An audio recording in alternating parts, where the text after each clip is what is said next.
And I can't hold it much longer. Gotta let go so I can be free.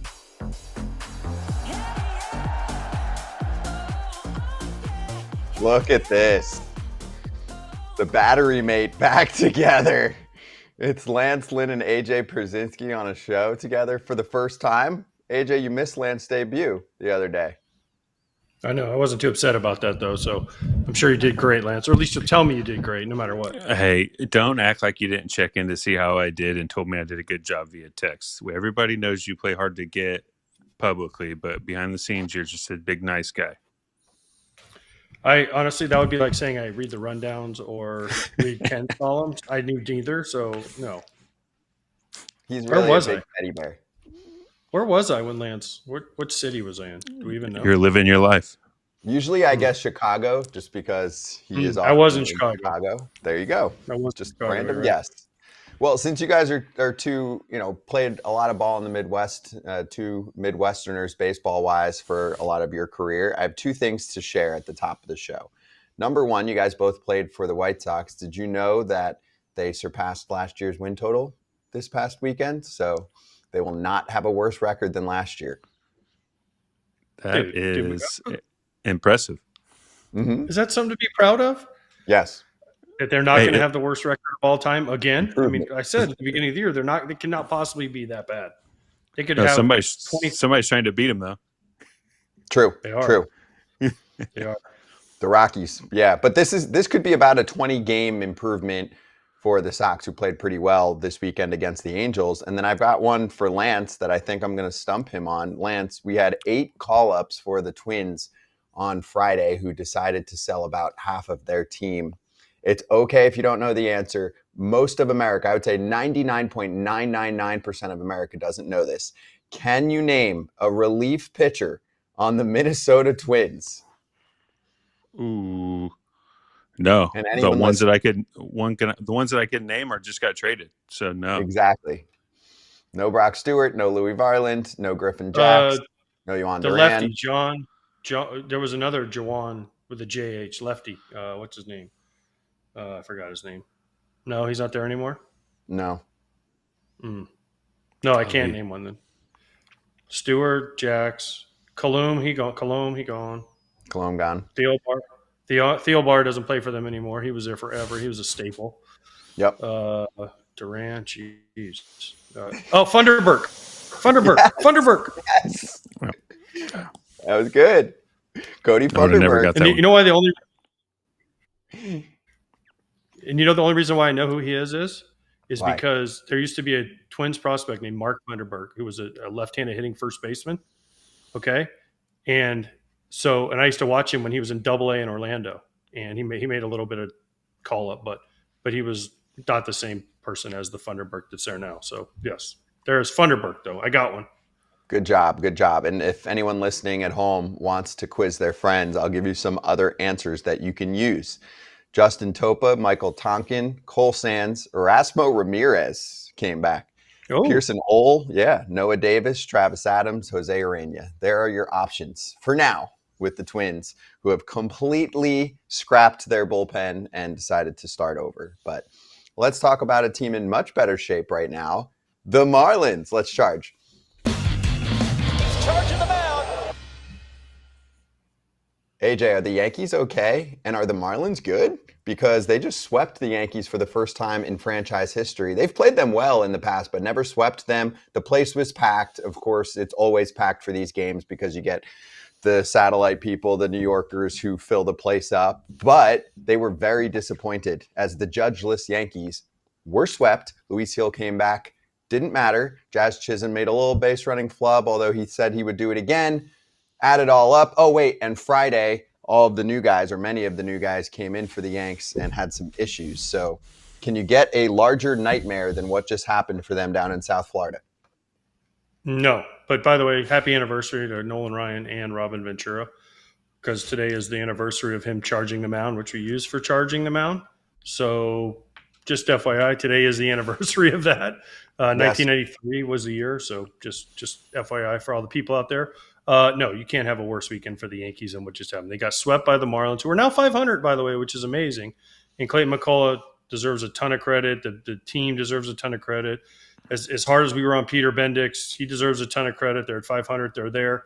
So, but no, could have been worse. And by the way, Jazz would do that again. What, get doubled off on a pop up to the second baseman? What are we doing? Like, just go back to the base, dude. Like, quit trying to be too cool. Just go back to the base. Lance, what do you think?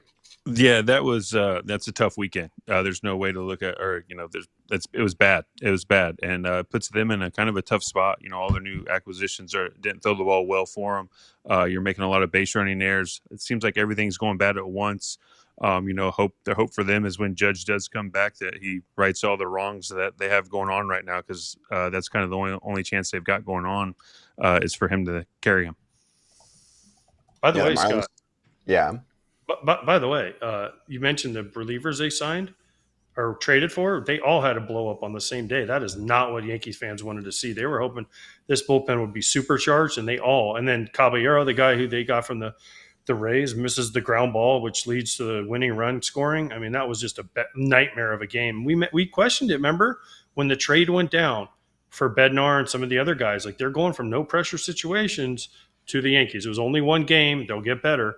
But you saw what happened. Devin Williams, it happened to him early in the year, right? Like, you're not playing for the Pirates and the Rockies anymore. You're playing for the Yankees, and all eyes are you. Lance, you played for these organizations.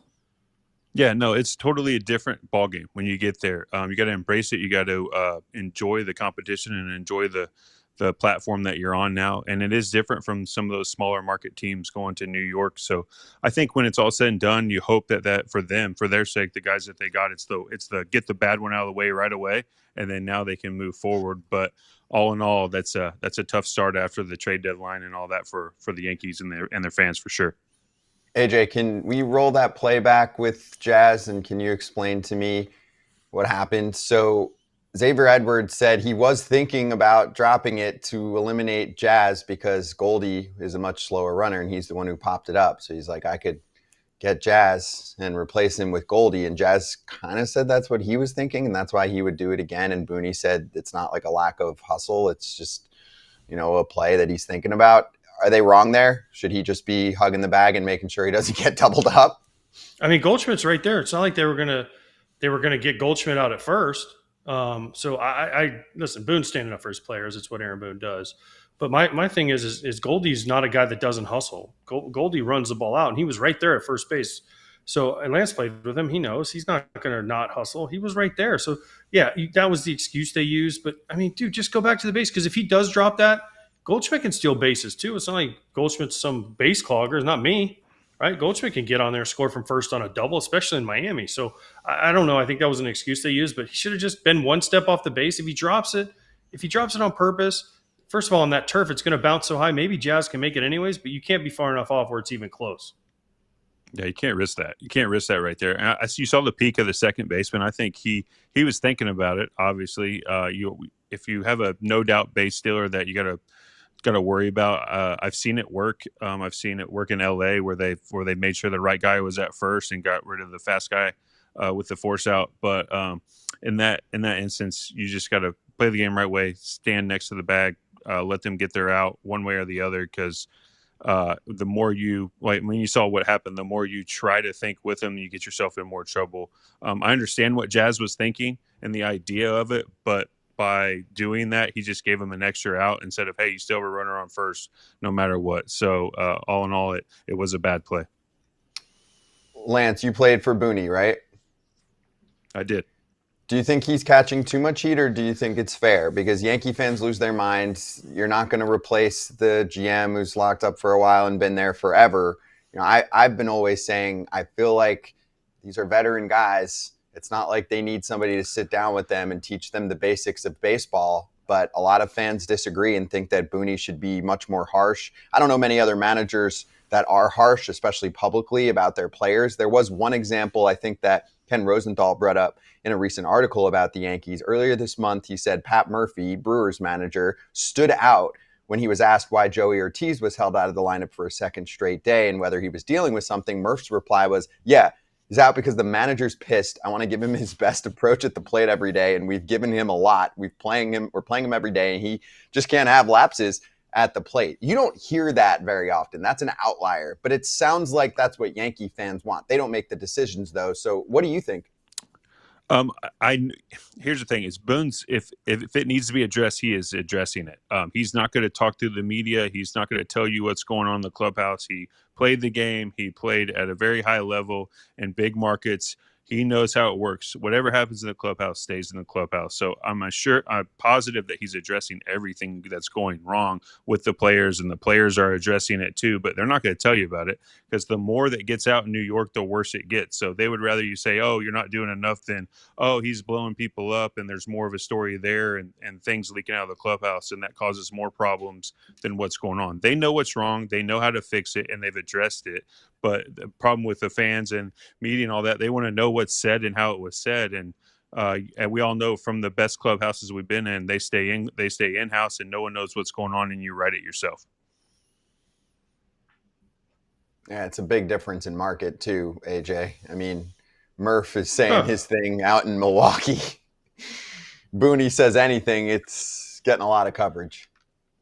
No, agreed. And listen, we also saw Boone grabbed the first base coach. I forget who the first base coach is there, but he grabbed the first base coach and was like, Travis Chapman was like, kind of gave him an earful on the camera. So I don't know. Listen, I don't mind this. Listen, no manager nowadays. There's no Ozzie Guillens left in the world where they just come out and shred guys, right? There's no Tommy Lasordas and all those guys that used to just kill guys. They just kind of go with the flow, and everything is positive because they don't want to make it into bigger things, and they have their conversations quietly in their office when no one's around, and that's fine. That's the way it is. That's the way, because we don't want, we don't need everything aired, all our dirty laundry aired. But I think in this case, Boone protected his player. They came up with a reason, and it's what they came up with, and that's what they said. But it can't happen again. Are you worried that this team could miss the playoffs, AJ? They need Judge back quickly. They're behind the Red Sox. Let's not forget, the Red Sox passed them. Red Sox swept Houston. The Red Sox passed them. And for all the kudos we gave the Yankees and non-kudos we gave the Red Sox are ahead of the Yankees right now, which are also behind the Jays. Let's not forget the Jays are in first place. Yeah, our buddy Cameron Maybin, who's on this show, Lance, said, just thinking out loud, it's actually possible they missed the playoffs. Or is it actually possible? At some point, you are who you are. Shaky D, hittable rotation, no speed on the bases, homer or best offense. Way too many blunders, just my inner thoughts. Speaking out loud. Jeter on Fox the other day kind of blasted him too and said they have to clean it up. No excuses. Yeah, no, I think everybody's right here. Yes, it's very possible to miss the playoffs. There's a lot of teams that got better at the deadline, and they're also playing better at this point in the season. You look at health overall, they've got to get healthy, but they also have to stay healthy on the pitching side. If they have any more issues with their starting pitching, they're going to be in a world of hurt. So, yes, it's very possible that they could get themselves in a spot where they miss the playoffs. I think if you look at the team as a whole, you don't see that happening, but if certain things don't go their way, it's going to be a tough fight for them. I mean, you look at they're third in their division right now, and there's other teams creeping up in the wild card too. Here's my thing. Can we show that tweet again, the second one with Jeter and A-Rod going back and forth a little bit about this? Let's not forget something here. What A-Rod says is actually right. If any of us made a mistake like Jazz did, we'd be sitting our butt right on the bench. He's right. That doesn't happen anymore. I mean, the number one motivator in sports is the bench. You make a mistake, you get set down. Guess what? You want to play. How do you make money? You play. And if you don't get to play because you make stupid mistakes, you go sit on the bench, and then you can't make money because you can't play. And I agree with what they said here. Like, they have to clean this up. What did the Dodgers say after they beat the Yankees in the World Series last year? We knew they were going to make mistakes. All we had to do was put the ball in play and keep the pressure on them, and they were going to make mistakes. Well, this is what we're seeing now this last week or so. The Yankees are making mistakes, and they need to clean it up if they want to go deep into the postseason. Now, their home runs and some of the things they've been able to do have covered up some of these during the regular season, but in the postseason, they're magnified, and we're starting to see some cracks already. Yeah, and I'll finish with this. We are giving the Marlins credit, but they are still 6 games away from a playoff spot. They are playing great. They've been one of the best teams the last couple months. Awesome. They're still 6 games away with teams in front of them, plus the Cubs, Mets, and the Padres holding those playoff spots. Those are pretty talented teams. Cam Maybin will join us tomorrow. Padres reliever Mason Miller joining us next on FT.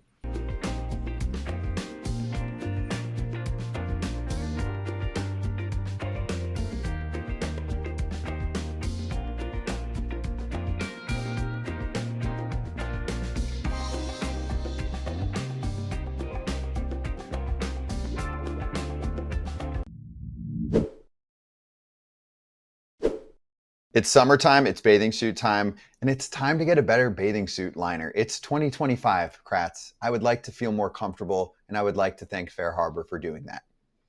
It's super easy. Get the Fair Harbor Breeze Knit liner in your shorts. You can go play football on the beach. You can play paddle ball, and you don't got to worry about that crappy liner that other bathing suits have. It is so comfortable. You got to check it out. I'm telling you, it's like butter, baby. You got to check out the Fair Harbor, not only bathing suits, but they carry a full line of casual clothing, shorts, shirts, hoodies. Go to the website, fairharborclothing.com/foul, and use code FOUL for 20% off your first purchase. That's fair, HARBOR clothing.com/foul for 20% off your first purchase. And make sure that you use the FT promo code so that they know we sent you and you get the discount, FOUL. Hey, this was a big win from the weekend. Jhoan Duran in Philadelphia has the same exact entrance that he did in Minnesota. And it feels even crazier, AJ, because Minnesota's been a little quiet the last couple years, ever since 23 when they made the playoffs, and it was nuts. You know, they've pissed off their fans. Things have calmed down a lot, but Duran gets to bring his show to Philly, and the Twins were super helpful with the Phillies and making sure that that whole setup was there for him from the jump. No, it was awesome. It's one of the coolest moments when he came out of the bullpen for the first time and the camera follows him in. They do the whole show. I mean, that's why Lance wishes he was a closer, because starters don't get light shows. Closers get light shows, and closers get cool entrances, not starters. Starters, closers, cool. All about the show, baby. And they can trade your entries now too. You can't beat that now. You can just take everything with you when you get traded. That's right. Yeah, the whole package. It's included in the package. They sent the digital assets. They sent the music remix. They sent everything to make sure in a very quick time period that Duran's entrance would kind of take over in Philly. And Philly's had really good crowds for several years now. You know, it's not just the playoffs. They fill it up pretty good for games like this over the weekend. So it was a cool scene. It was like chills. Actually, our Twitter account gave some flack to the MLB TV because they pulled away on, what was it, Sunday from his entrance. And they're like, whoa, you got to stay. Skip the commercial.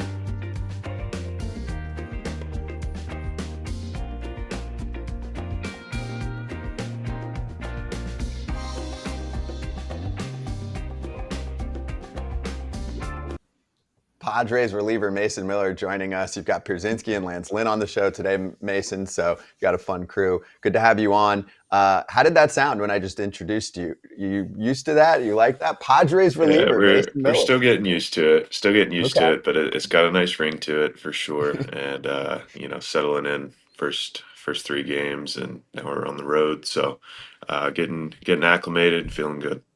How was the weekend for you?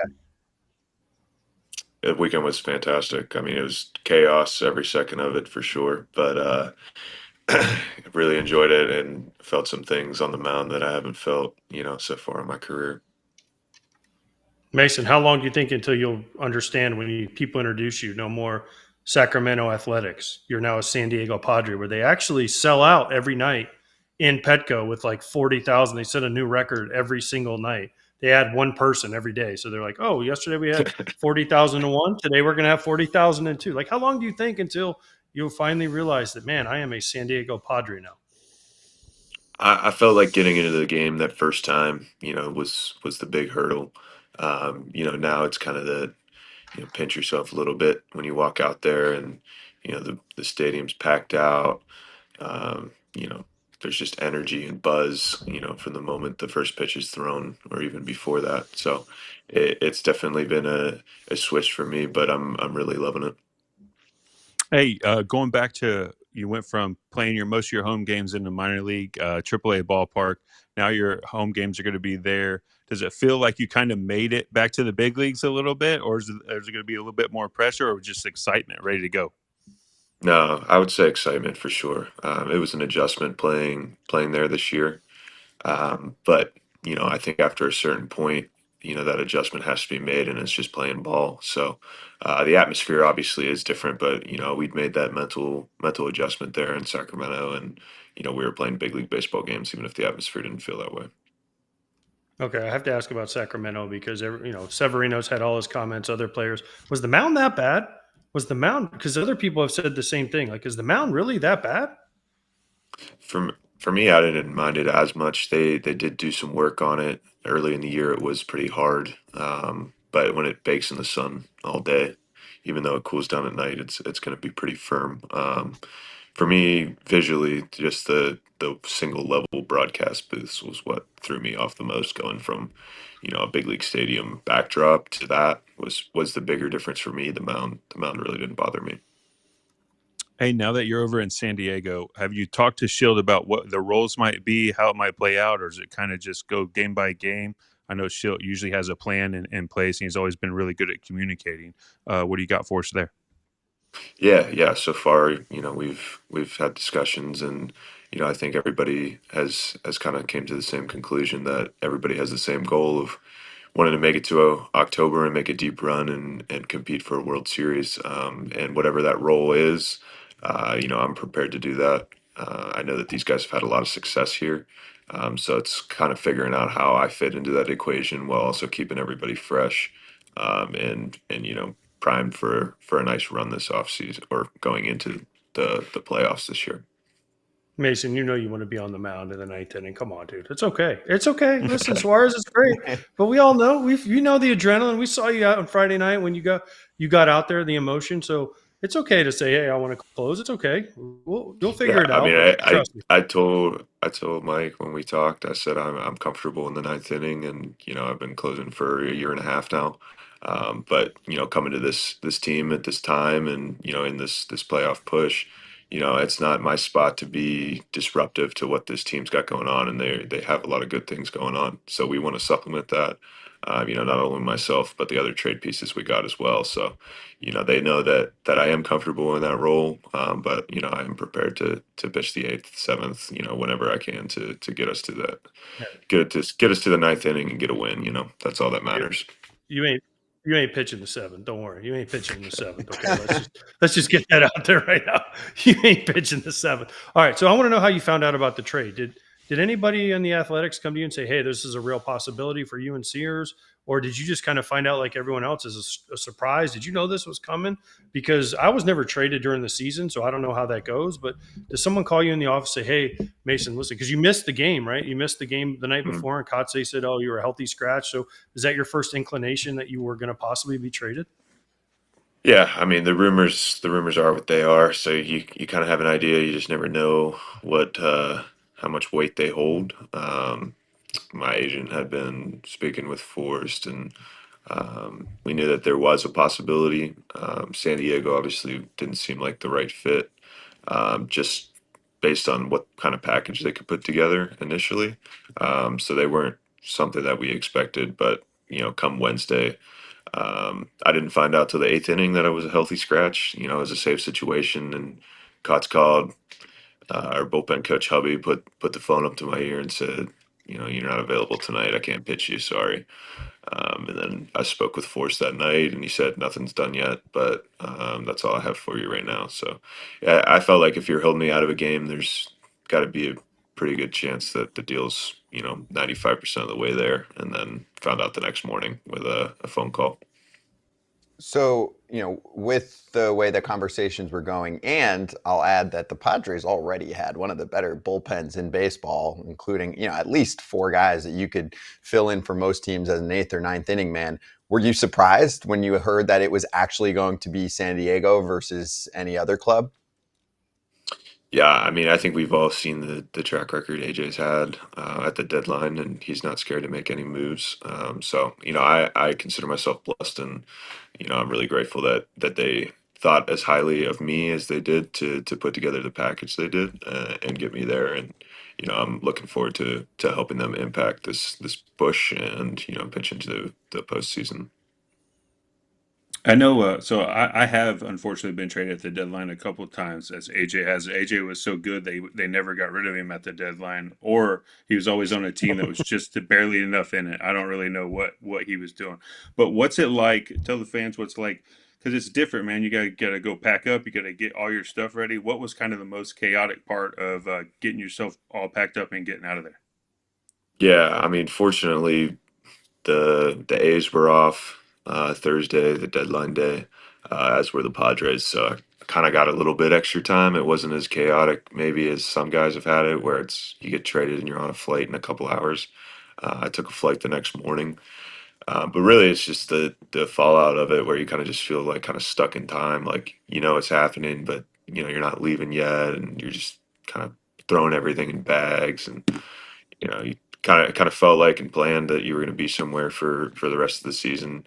Obviously, knowing there's a chance to be traded, but once it happens, it's just kind of like everything starts speeding up on you. And I just felt like as soon as I got down here and got outside and got to throw and feel like a ball player again, that kind of put my brain at ease a little bit. But it's still just housing, all your stuff, family, just the logistics of all of it. Fortunately, it's Northern California to Southern California. That could be a lot more distance between the two teams. That's true. Did you get to say goodbye to your teammates, or because you had the off day, you didn't really have the time with them in the clubhouse, right? Yeah, yeah. It wasn't like an official thing, unfortunately, and that is one of the parts that kind of sucked about it. But I said bye to some guys Wednesday after I got held out of the game. Just kind of knowing like, hey, I might see you Friday, but if not, thanks for being a great teammate, and I love playing with you. Definitely bittersweet for me because I was drafted by the A's, came up with them, played with a lot of those guys for several years now. Um, but that doesn't compare really to the opportunity to go play for postseason baseball, and that's what we all do is compete, and it felt like opening day again, like the excitement and the drive and just the willingness and expectation to show up to the field each day and expect to win. I think that was something that hit me right in the face as soon as I walked in the door. Okay, so then take me through that first, 12-hour stretch. You get into the new clubhouse, right, with the team. Like, who's coming up to you and saying what, right? There's some guys that have been there for a while, some veteran guys too. And then all the way through your appearance, I was glued into that game. I think a couple knocks, there's some pressure. Machado makes a sweet play for the double play. You're fired up. I think, Arise did a 10 out of 10 split, the whole deal. Yeah. So what was that whole experience like from entering clubhouse through end of appearance? Take a deep breath. Yeah, man. I mean, really, even since before I got there, everybody's just been so welcoming and so excited to have us here. So it's felt natural. Everybody in the clubhouse has been super cool, super welcoming. It's a tight knit group for sure, and they have a lot of fun and they play great baseball. So it's a fantastic combination and a locker room that you definitely want to be a part of. So really just dealing with all the, meeting everybody, 150 names, quiz tomorrow that I'm definitely failing type thing. Trying to remember everybody's name, but, meeting all the guys and hanging out a little bit, handling all the media and trying to go about your day and have some semblance of normalcy. Trying to find that before the game. So I had like an hour before the game where I felt like I could breathe a little bit, chill, get ready for it. And then I was really happy to get in there that first night too, because obviously when you go somewhere new, you're anxious to get in there and play with the boys and throw up a zero in my case. So working through a couple of hits and fantastic defense behind me, just the atmosphere coming into the game was something I'd never felt. I felt like my hair was standing up. Probably the closest it's felt was my debut, just in terms of nerves. But feeling that every time you go in the games, that's a crazy feeling. Yeah, that's a beautiful feeling back into the bullpen. My question to you, has there ever been, or has there been any talk about the possibility of maybe in the future going to starting? I know that the Padres themselves have some guys coming off the book. Is that something you would be interested in, or is it right now just kind of, hey, I'm here doing this right now and let's see where it takes me? Yeah, I think all focus is on this year and pitching out of the bullpen. That's not to say down the road we can't revisit and have conversations and being able to think about and say that I'll be here for 4.5 years. I think that's super exciting, and I think there are possibilities of that. But for the time being, the focus is 100% on this season and having success in the bullpen down there and being pulling my weight in terms of this top bullpen. Mason, how much did it help to have JP Sears go with you? How much did that help to have a guy that you knew that you were tight with that went from I almost called him Oakland, from Sacramento to San Diego. Like, that has to help, right? When you have a teammate that's on the same plane and everything with you, and then walks in the clubhouse with you, it's got to be a huge Yeah, help. 100%. Yeah, JP and I had lockers next to each other in Sacramento, so definitely known each other for a couple years, good friends. Very reassuring for me, but more so I think for both of our wives also, just being in it together a little bit, and having spent these past couple of seasons together, and you pick up and move your life, and for us it's kind of easy, just lean into the game, and you know it kind of sorts itself out. Sometimes for your families it's a little bit more challenging, so I think having the two of us come together was really a blessing, especially for me and my wife being our first time getting traded. Yeah, people forget it. This also involves wives and kids and families, and not just the players. So, yeah, shout out to wives who help you, move. Now, by the way, two quick things before we let you go. One, it was super awesome the picture you took with the kid with type 1 diabetes. That was an awesome photo. So, kudos to you for doing that. People that don't know your story, they can Google it. We're not going to get into it. We've got into it here before. So that was awesome. You did that. And then lastly, there's the picture. That's pretty awesome. You did that. And, good luck to that kid and with everything. But before we let you go, I have to ask this question. We had Nick Kurtz on last week.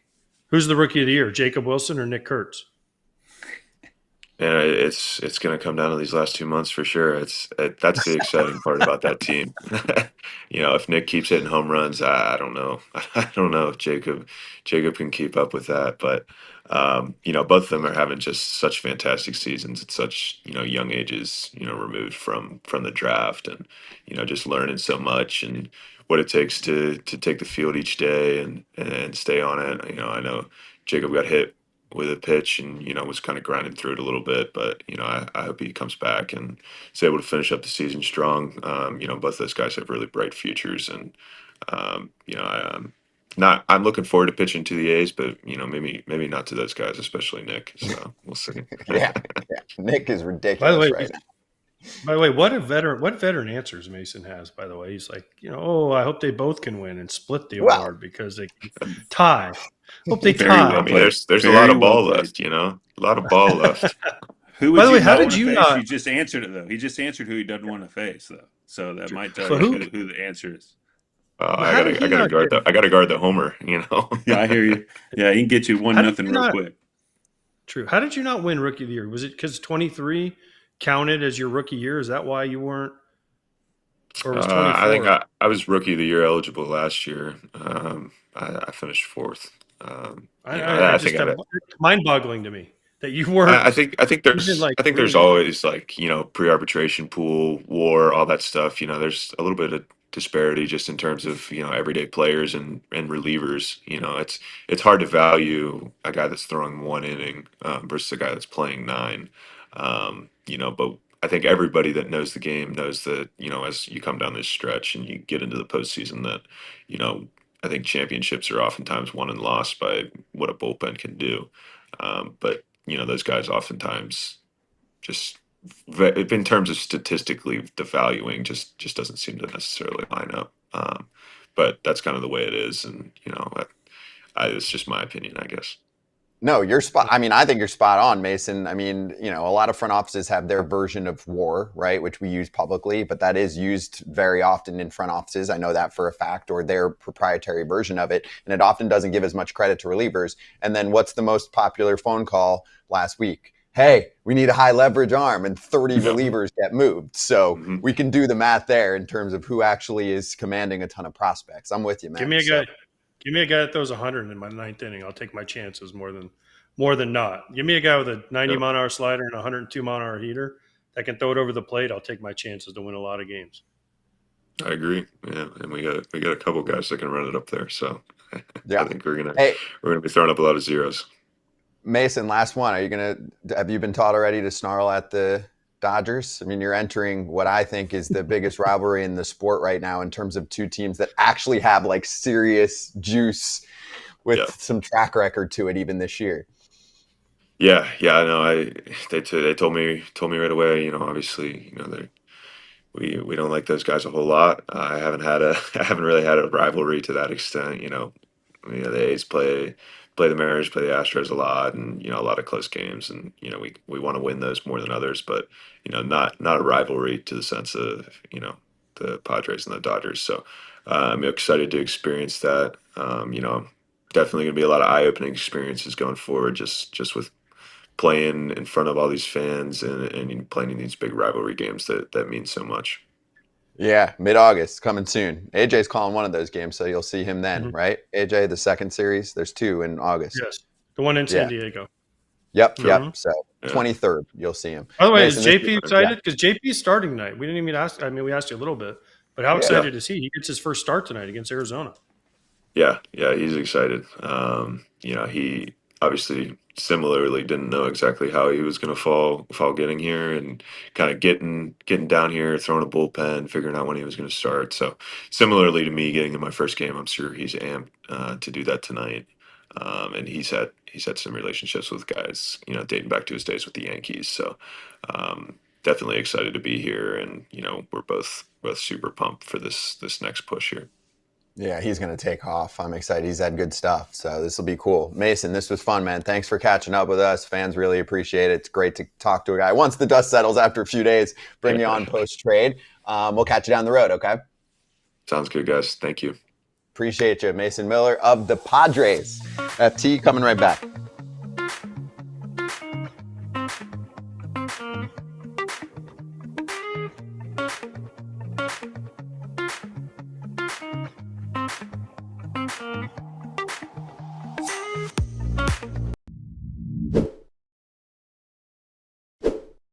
Kratz, there are a lot of people out there that pay rent and they don't get anything for it.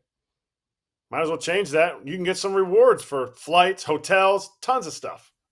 With Built, you can earn flexible points that can be redeemed towards airlines, hotels, a future rent payment, your next Lyft ride, and much more. It doesn't stop there.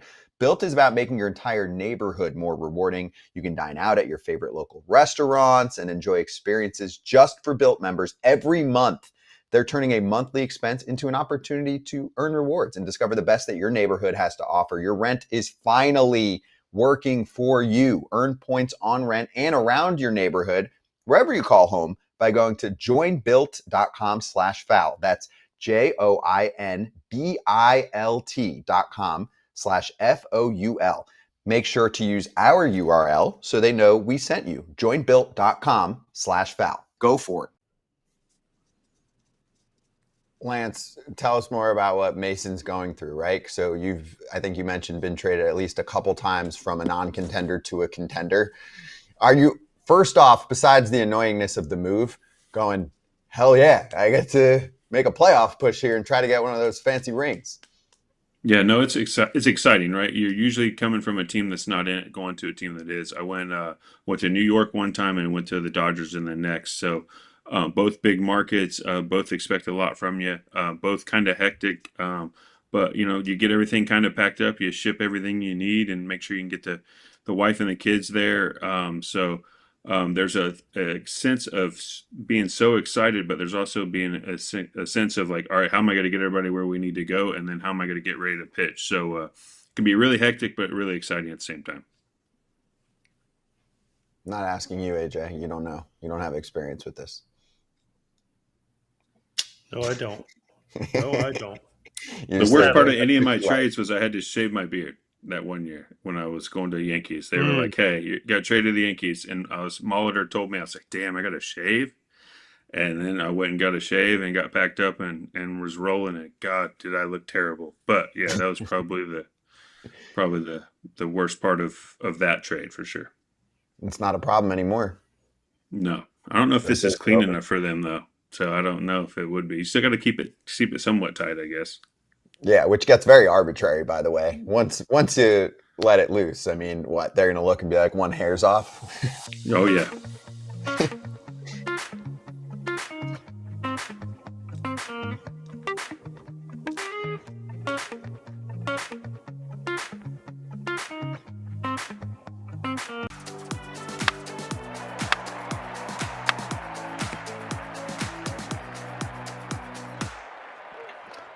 Better than box scores. Let's hit the Astros and the Red Sox from the weekend. AJ, the Astros got swept.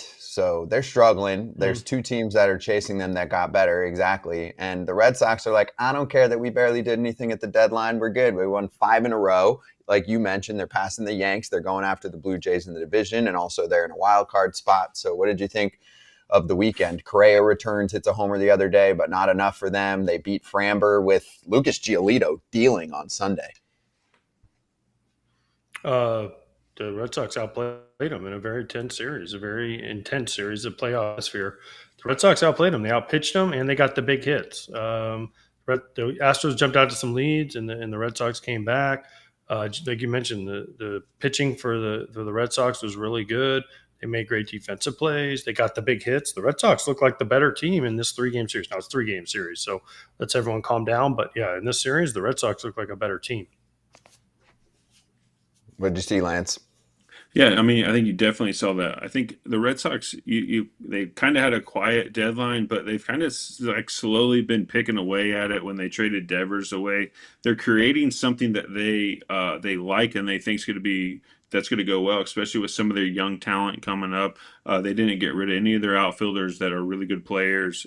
They're starting to pitch. Giolito, I think in his last 8 starts, has been dealing.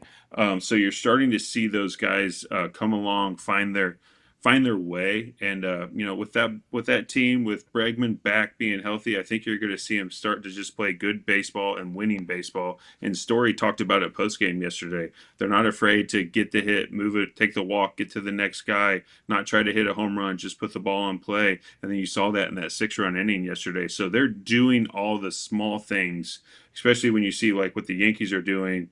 They're doing the opposite of what the Yankees are doing, all the small things and the right things to play winning baseball. So they're going to be scary down the stretch. And we had beef in that series. So AJ, on Saturday, Framber, or was it?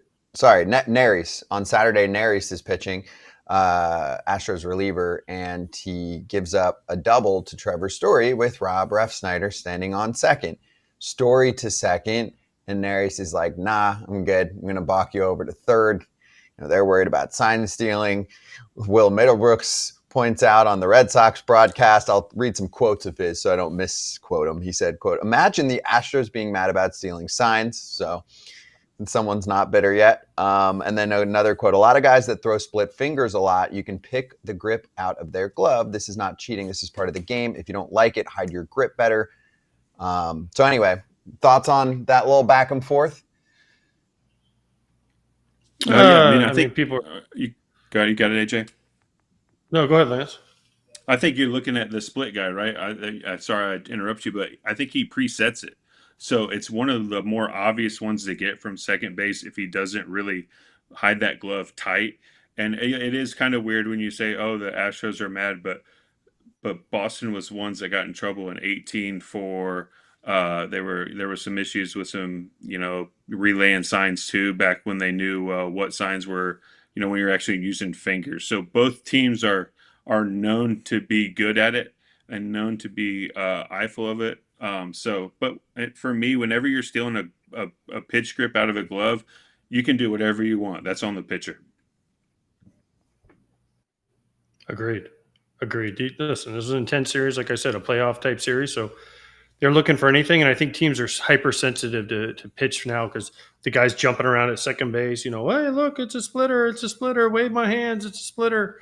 Right? I feel like people are sensitive to it and they're looking for it. And I don't know that Neris necessarily handled this the right way. There's probably a better way to handle this, but he took care of it the way he thought was right, and he moved on, and we move on.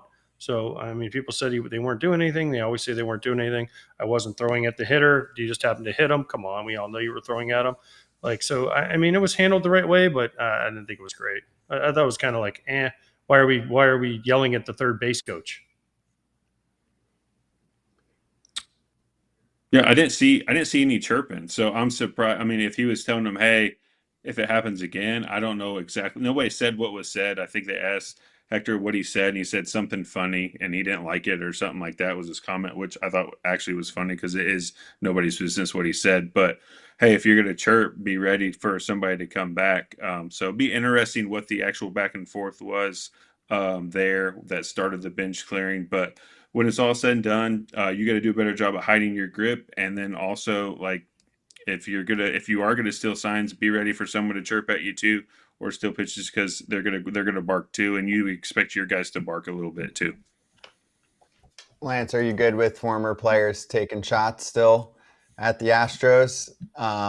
In fairness, the thing that was funny is they're playing the Red Sox. Alex Cora was a key member of that Astros team, and I mean, there have been people admitting, Red Sox issues from the past too. I think Mookie Betts has been on the record talking about the Stein stealing that they used illegally in 2018, and the Red Sox got caught with the Apple Watch scandal and all that. But the Astros seem to be like the total poster child of that 2010s era for electronic sign stealing, and I feel like, hey, justified, you can go after them, but when it's Astros Red Sox, I'm like, they both were doing stuff. One was a 10, one was an 8. But maybe that's just me. What do the players think? No, for me, I think that was been. I guess you're always going to kick the first guy that keep him down that got caught, right? They're the first team to get caught. And they're not the first team to do it. I think everything kind of started at the same time in a lot of different organizations.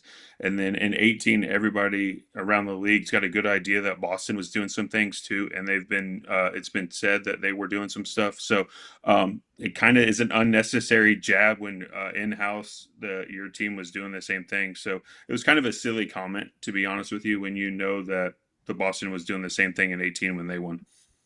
Yep. AJ? Who's the manager? Who's the manager of the Red Sox? He invented it all, right? He was the main one. He got suspended. Let's not forget he got fired from his job for this. For Will Middlebrooks to be like, oh, it's funny the Astros, but look in your manager. Because we all moved on from it, except for fans will never move on. But come on, Alex Cora was like the main guy in charge of this whole thing. So it's kind of like glass houses, don't throw stones. Yeah, that's why a lot of people pointed out how it was funny timing with those two teams facing each other. It was wild times back in the 2017, 2018, 2019 world. Anyway, let's get to Shi Davidi coming up next. We'll stay in the AL East. We'll talk Blue Jays, see what they need to do to maintain their first place hold.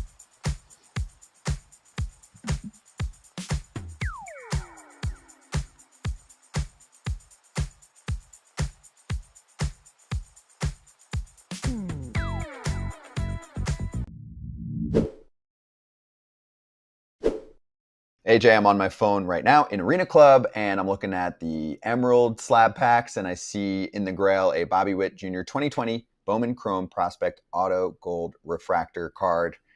Give me that. Give me your phone. I'm gonna get you to you gotta buy that to me. I don't have it. I thought you had it. Get a slab pack. No, I don't have that. Then give me your slab pack. That card's worth. You buy a lot. me slab pack, Scott, so I can get the Bobby Witt Jr. Gold Refractor 2020 Bowman Chrome Auto, because that sounds awesome. And it's worth a lot. It's worth a lot. He's a stud. He's not going down. Get a Grail. Get a Grail. I want a Grail, Scott. Give me the Holy Grail. You do it. To do that, you must get yourself a slab pack in Arena Club. Or if you want to get it for a friend, you can do that too. And right now, you can get 20% off your first slab pack or your first card purchase. If you're going on there and you're just like, hey, I want a specific card. I find it there. I want to grab it for my showroom. arenaclub.com/foul and use the code FOUL.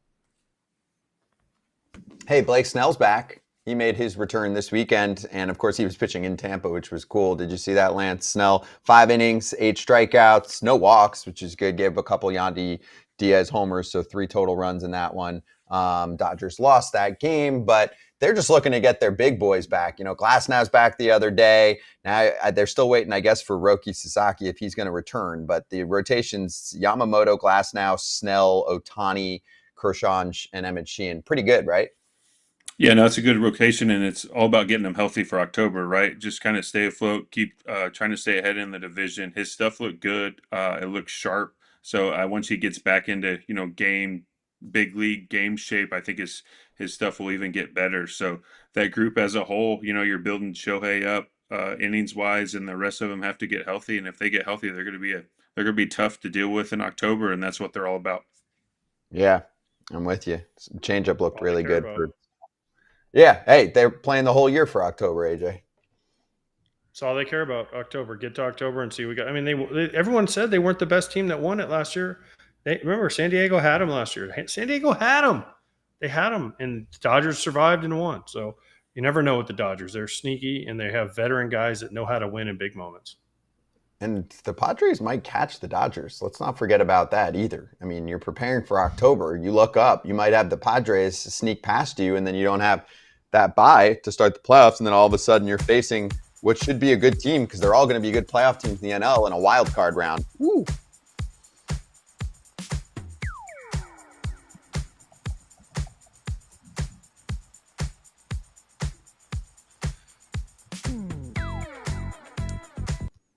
Sportsnet columnist Shi Davidi is back with us. It's good to see you, Shi, and hope that you got some rest after that trade deadline. So let's start here. Just nice and simple. Did you give a grade out to the Blue Jays for their trades? What did you do? Didn't formally give a grade, but I felt like this was a very Blue Jays type of deadline where they addressed all the things that they needed. They didn't necessarily get the names that people were linking them to, but they paid a reasonable price in prospects where, you look at some of the other deals that were made in the market and, they avoided the volume prospect type of deal with a lot of one for ones, two for twos. And they got a piece with some long-term control in Louis Varland, who's got a chance to be a factor for an extended period. So it was a very Blue Jays type of deadline, and I had to give it a grade. I think it's probably like a B plus. They got their needs. Maybe they could have done a little bit more on the offensive side and added a bit more impact there. But I think in terms of addressing their pitching, I mean, they did that, and to some degree, a lot of this will depend on what version of Shane Bieber they get back as well. Yeah, and on you look at Shane Bieber to add to their rotation, which they were last year. They were speculating on kind of having a fire sale, getting rid of some of those guys at the deadline because of some injuries and some trouble going up to the deadline. But they didn't do anything. They kind of stayed pat, and they added this winter and they added this trade deadline. What can you say for that front office to kind of stand true to what they believed in with this young core that's finally staying healthy and preparing and playing well this year? Yeah, I mean, Lance, this is exactly the outcome they were hoping for, right? When they had the sell off last year, they held on to everybody who wasn't an expiring free agent, except for Isaiah Kiner Falefa, and they just really liked Charles McAdoo, the player they got back from the Pirates in that deal. So that led to that trade. But they wanted to reset. They wanted to restock the upper levels of their farm system, and it's really worked out to where they've gotten the bounce back. George Springer has been a big part of this. Alejandro Kirk has been a big part of this. And then contributions from guys who had been on the roster have taken a step forward, be it Ernie Clement or Nathan Lucas. Mal Straw's new to the team. He's been an important factor. Joey Luperfido, and while he was with the Blues before he got traded, Will Wagner, they had their moments contributing to the club. So they really had the almost dream scenario where you sell off your pieces because one year goes totally sideways on you, but you stay with the plan and are able to turn it around the next year and put yourself in a position to buy. Expecting out of Shane Bieber. He hasn't thrown a big league pitch this year. What are they expecting him to come out and do his first couple starts? Are they expecting him to go out and go 7 innings? Or are they looking at 5 innings, build him up, and hope he can be somewhat successful in that role? It's a little bit of a moving target there, AJ, in that they understand he's coming off TJ, but his last couple rehab outings, including one yesterday with AAA Buffalo, have gone really well. And he was talking about targeting 5 innings, 70, 75 pitches. He was too efficient for his own good, so he ended up in the low 60s in that one. But presumably the next time, the pitch would probably be 6 innings, 70, 75 pitches. And as long as there's no hiccup physically, really right now, it's just a volume game for him and trying to build up that stamina in order to be able to haul innings. And I think the big question is how are they going to integrate him into the rotation once he is ready? He's got about just under 2 weeks left in that rehab assignment. As long as there's no hiccups, you're talking about a mid-August entrance into the Blue Jays rotation.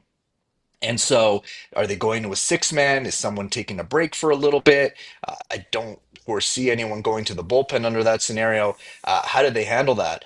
And then I think you want to have a little bit of runway with Bieber just to see how is he performing, how is he bouncing back, because ideally you want him pitching in a postseason series, assuming the Blue Jays get there. So I think a lot of that is still to be determined based on how the next few weeks play out. But I think right now he's on a trajectory to carry some innings for this team. Yeah, I loved the move because you also can't make major deals the rest of the way here. We don't have the waiver deadline anymore. So if you do take a hit to your rotation, and injuries happen all the time with arms, you've got an extra guy here. And that extra guy, like you said, if he's good, is going to start a playoff game for them. So that's my next question. If Bieber is back to his normal self when he comes back to the bigs, what do you think the playoff rotation looks like for the Blue Jays in a short series, in a best of five? Yeah, so this is actually funny, Scott, because I was having this conversation with some colleagues last night and a little bit this morning too. And, there's a part of me that's like, they may have their hands tied a little bit because they may need games 159, 60, 61, 62 to secure that playoff spot. And they may just have to roll out based on who's fresh, right? So some of this conversation may be moot, but you obviously want Bieber as part of that mix. Kevin Gosman's got to be part of that mix. And then you look at it, it's like, if Max Scherzer continues to look the way that he has of lately, like, do you not want him and all that experience and all that fire in your rotation? And then, but Chris Bassett and Jose Barrios are two essential guys who have gotten you there. How do you sit those guys out? Chris Bassett is someone who can is versatile enough that he can come out of the bullpen if you need. And like just judging by the Blue Jays in the last few times they've been in the postseason, they always look to do something creative with their rotation. And whether it's having a guy handle half a game and then moving someone else in later the game, there's a lot of creativity there. So maybe to some extent, guys are pitching to figure out how it's going to line up. But assuming they have some flexibility, I think there'll be a lot of matchup that goes into it as well. Yeah, it's a good point on some of the starters moving to the bullpen in the playoffs. Do you think that was part of the process in their minds for not seeking out one of those big, high leverage relievers? I know they picked up some help there, but did you feel like they should have gone for it and acquired one of those high leverage arms, or been in conversations for one of those big boys? I mean, it's not necessarily Mason Miller in the 4.5 years of control, but there were plenty of other arms that, were able to land with teams where they're going to be probably eighth or ninth inning guys. Do you think that they should have been, thinking about October with some of these moves more? Well, I do. I think they were, but I also think that they addressed it in their own way, right? Like I think to a certain extent, if you look at let's use Duran for example, like the Blue Jays didn't really have a package that lined up with that. Like once if Mick Abel's in the deal, like I don't think the Blue Jays had a piece that's on the verge of big league ready from a pitching perspective like that with the type of potential that they could surrender. So I think to some degree it was they maximized, and this is typical of their deadlines, is that they use the pieces that they want to trade away, the guys who maybe they feel aren't guaranteed to be a part of their future down the road, and then try to make the best deal using those prospects. And so there's a little bit of column A, a little bit of column B there, but could they have added another leverage reliever? I think that probably would have been great for them. Jimmy Garcia is, to some extent, Sir Anthony Dominguez replaces Jimmy Garcia. Louis Varland adds another piece. But if you get one more guy, now you're really deep in the bullpen. But that one didn't work out, and I think the Blue Jays need to hope that the cortisone shot that Jimmy Garcia recently received in his elbow, takes, and he's able to come back and be Jimmy Garcia. Because if Garcia can factor into this bullpen, then that's a huge difference. You see the Red Sox overtake the Yankees in the standings. The Jays haven't been playing quite well as of late. Looks like there's going to be a nice push for who's going to be the number one spot here in the East. What do you see from the Jays to maybe right some of what's been going on and what can maybe push them for the division title? Yeah, I mean they're having the kind of lull that you know. some people around the team was like, this is coming at some point because they were so hot for a couple months there, and uh, they were sort of due for a blip, but they've been to me the thing that stuck out. They've been uncharacteristically sloppy in the field, right? Like the series in Baltimore against the Orioles, especially. They just didn't look like themselves, right? This is typically a team that's clean defensively, does a pretty good job of executing in a number of different ways, and that hasn't been there. And, the past few days, they've just been a little bit colder offensively, minus George Springer, who's dealing with a concussion. And they had been without Alejandro Kirk, who just returned on yesterday from the concussion IL as well. So I think that there was some hope that Springer could be ready for them, if not tomorrow, then the day after that. Uh, that would be a big boost for the lineup. If they start hitting again, getting back to offensive production, that will obviously be something that will carry them. But they've generally had pretty good pitching and been able to take care of the ball. And they get back to that, then I think that we'll start seeing the Blue Jays play a bit better than they have over the past week. Shy, what about Eric Lauer? You didn't even mention him. He's pitching tonight. He's doing all right. Why don't we talk about Eric Lauer? Man, honestly, he does not get enough praise because when he came up, was it late April, early May, and he was a lifesaver for this team when they were trying to figure it out in this rotation. I mean, they went essentially 2 months without a fifth starter, kind of making it up as they went along, and Lauer just kept pitching better and better and better, and really forced himself into that fifth starter spot, and that was great because just as Max Scherzer was ready to return, Bowden Francis, who had been struggling, had been grinding through an impingement in his shoulder. That got to the point that he couldn't keep pitching anymore, and he's someone that is trying to rehab his way back right now. He's supposed to start throwing here relatively shortly, so he may be able to factor for this team at some point. But without Eric Lauer, this thing could have cracked. And he's been tremendously important, and he's been great. Like, he's a guy who's absolutely deserves consideration for a playoff start too. And do you want a lefty in there? How do you want to play that out? I think the Blue Jays are in a spot right now where they've got a lot of good decisions to make, a lot of good problems to have from a starting pitching standpoint. But I think one thing worth keeping an eye on with him is that this is the most innings he's thrown since 22 with Milwaukee. So it's been a while since he's gotten to triple digits, and so. What does that do for him as he gets towards the end of August into September? Is he still as sharp? If he is, then that's going to be certainly a good situation for the Blue Jays. All right. So we have a thing on FT. You got to make your bed before you come on. If you have two beds, which by the way, party foul, the fact you have two beds, but neither bed is made. So do you sleep in both beds? How do you choose which bed to sleep in? So legitimately, these beds are made. This was the way that they were made. They've just got like a partial fold there. One of them's a little rougher than the other because I was working on it, but yeah, this is it is made. I'll endeavor next time to clean it up for you guys. Okay, thank AJ's you. really By the way, where's strict. Manoa? Where's Manoa? Is he rehabbing? Where is Alec Manoa?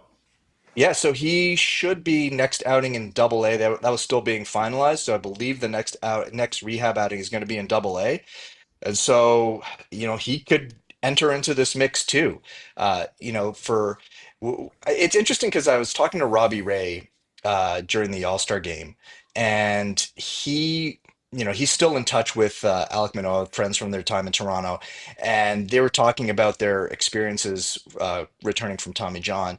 And one thing that Robbie Ray said, and they're obviously different pitchers, but Manoah is more Robbie Ray-ish than he is Shane Bieber-ish, and that when you come back, you feel different, and some days the ball comes out really well, and you're like, okay, I'm ready to go, and then you get on the mound and like you have no idea what's happening, and everything feels right, but all the results are wrong, and there's nothing you can do about it. It's just part of the process.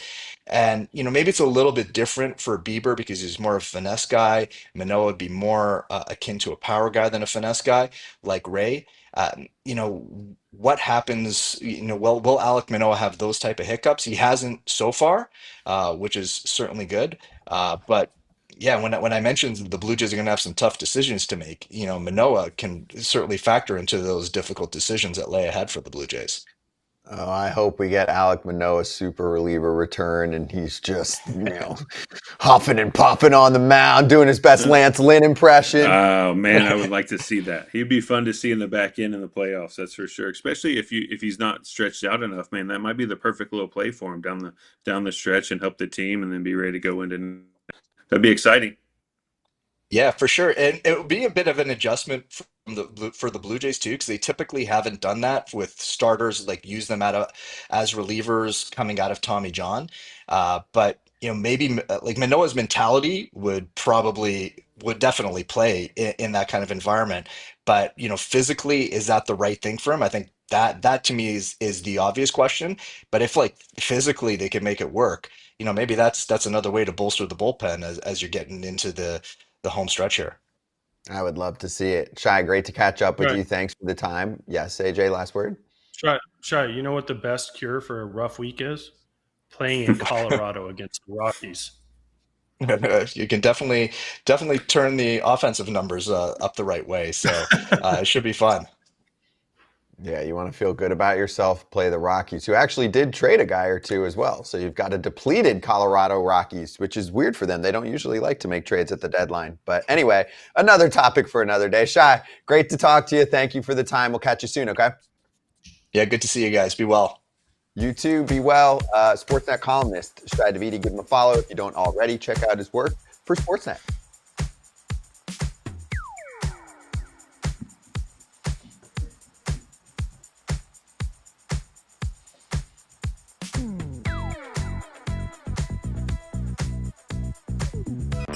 And I show you how deep the rabbit hole goes.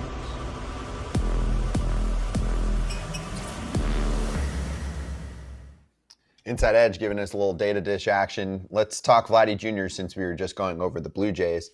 Lance, I'm sure you faced this guy. 19 balls in play, exit velo over 100 miles an hour over the last 14 days, tied for third most in baseball. Vladdy hits the ball very hard. Yes, he does. And he is one that looks like he is trying to hit it very hard when he's in the box. So I'm not surprised by any of those numbers, even though that's a lot of hard contact right now. But he's been on a tear, I feel like, all year, ever since he got his payday, which is well-deserved because, man, this guy is good. And he is fun to watch, but he is not fun to face when he's in the box, that's for sure. Yeah, I mean, 858 OPS on the season, 138 OPS plus, which isn't as good, AJ, as last year. He was 940 OPS, 165 OPS plus. I think the one thing that I still expect a little more out of him is pop. He's at, 16 homers on the year. And I think he's got 40 homer pop in there. I mean, he had 48 that one year in 2021, but he's been more of a 25 to 30 type for the rest of his career. I'd love to see him get more homers, and so are Blue Jay fans. But they changed the park, Scott. They changed the park, and it changed everything, which I never thought I would hear the day where Toronto was a place you wanted to pitch. It was a place I wanted to go and hit because the ball just flew out of that place. So I don't know what they did. I don't know how they changed it, but if you're a pitcher, Toronto's not the worst place in the league to go. It must have changed some airflow or something because that was not a fun place to pitch. But he's right. It did change a little bit when they did their reconstruction somehow, some way. Yeah. It felt like it took a year or two for the team to adjust to it and for the way that they were putting the roster together. This roster has a lot more of that contact small ball feel to it, which it feels like you need for that park now, no? Definitely with turf too. You put the ball in play and do some things. You run a little bit and do all that. So it's obviously every team's got to play a little bit to their home ballpark, and I think it was an unexpected change they had to. But you've seen them kind of do it very well here, especially this year, and they've been playing pretty well up until last week or so. But they've done a nice job adjusting on the fly there. Yeah, I'm with you. And there's your Chrome extension for Inside Edge player intel. If you want to get more info, check out the Inside Edge website or social media accounts. We're swinging right back with a true spreading rumors segment next.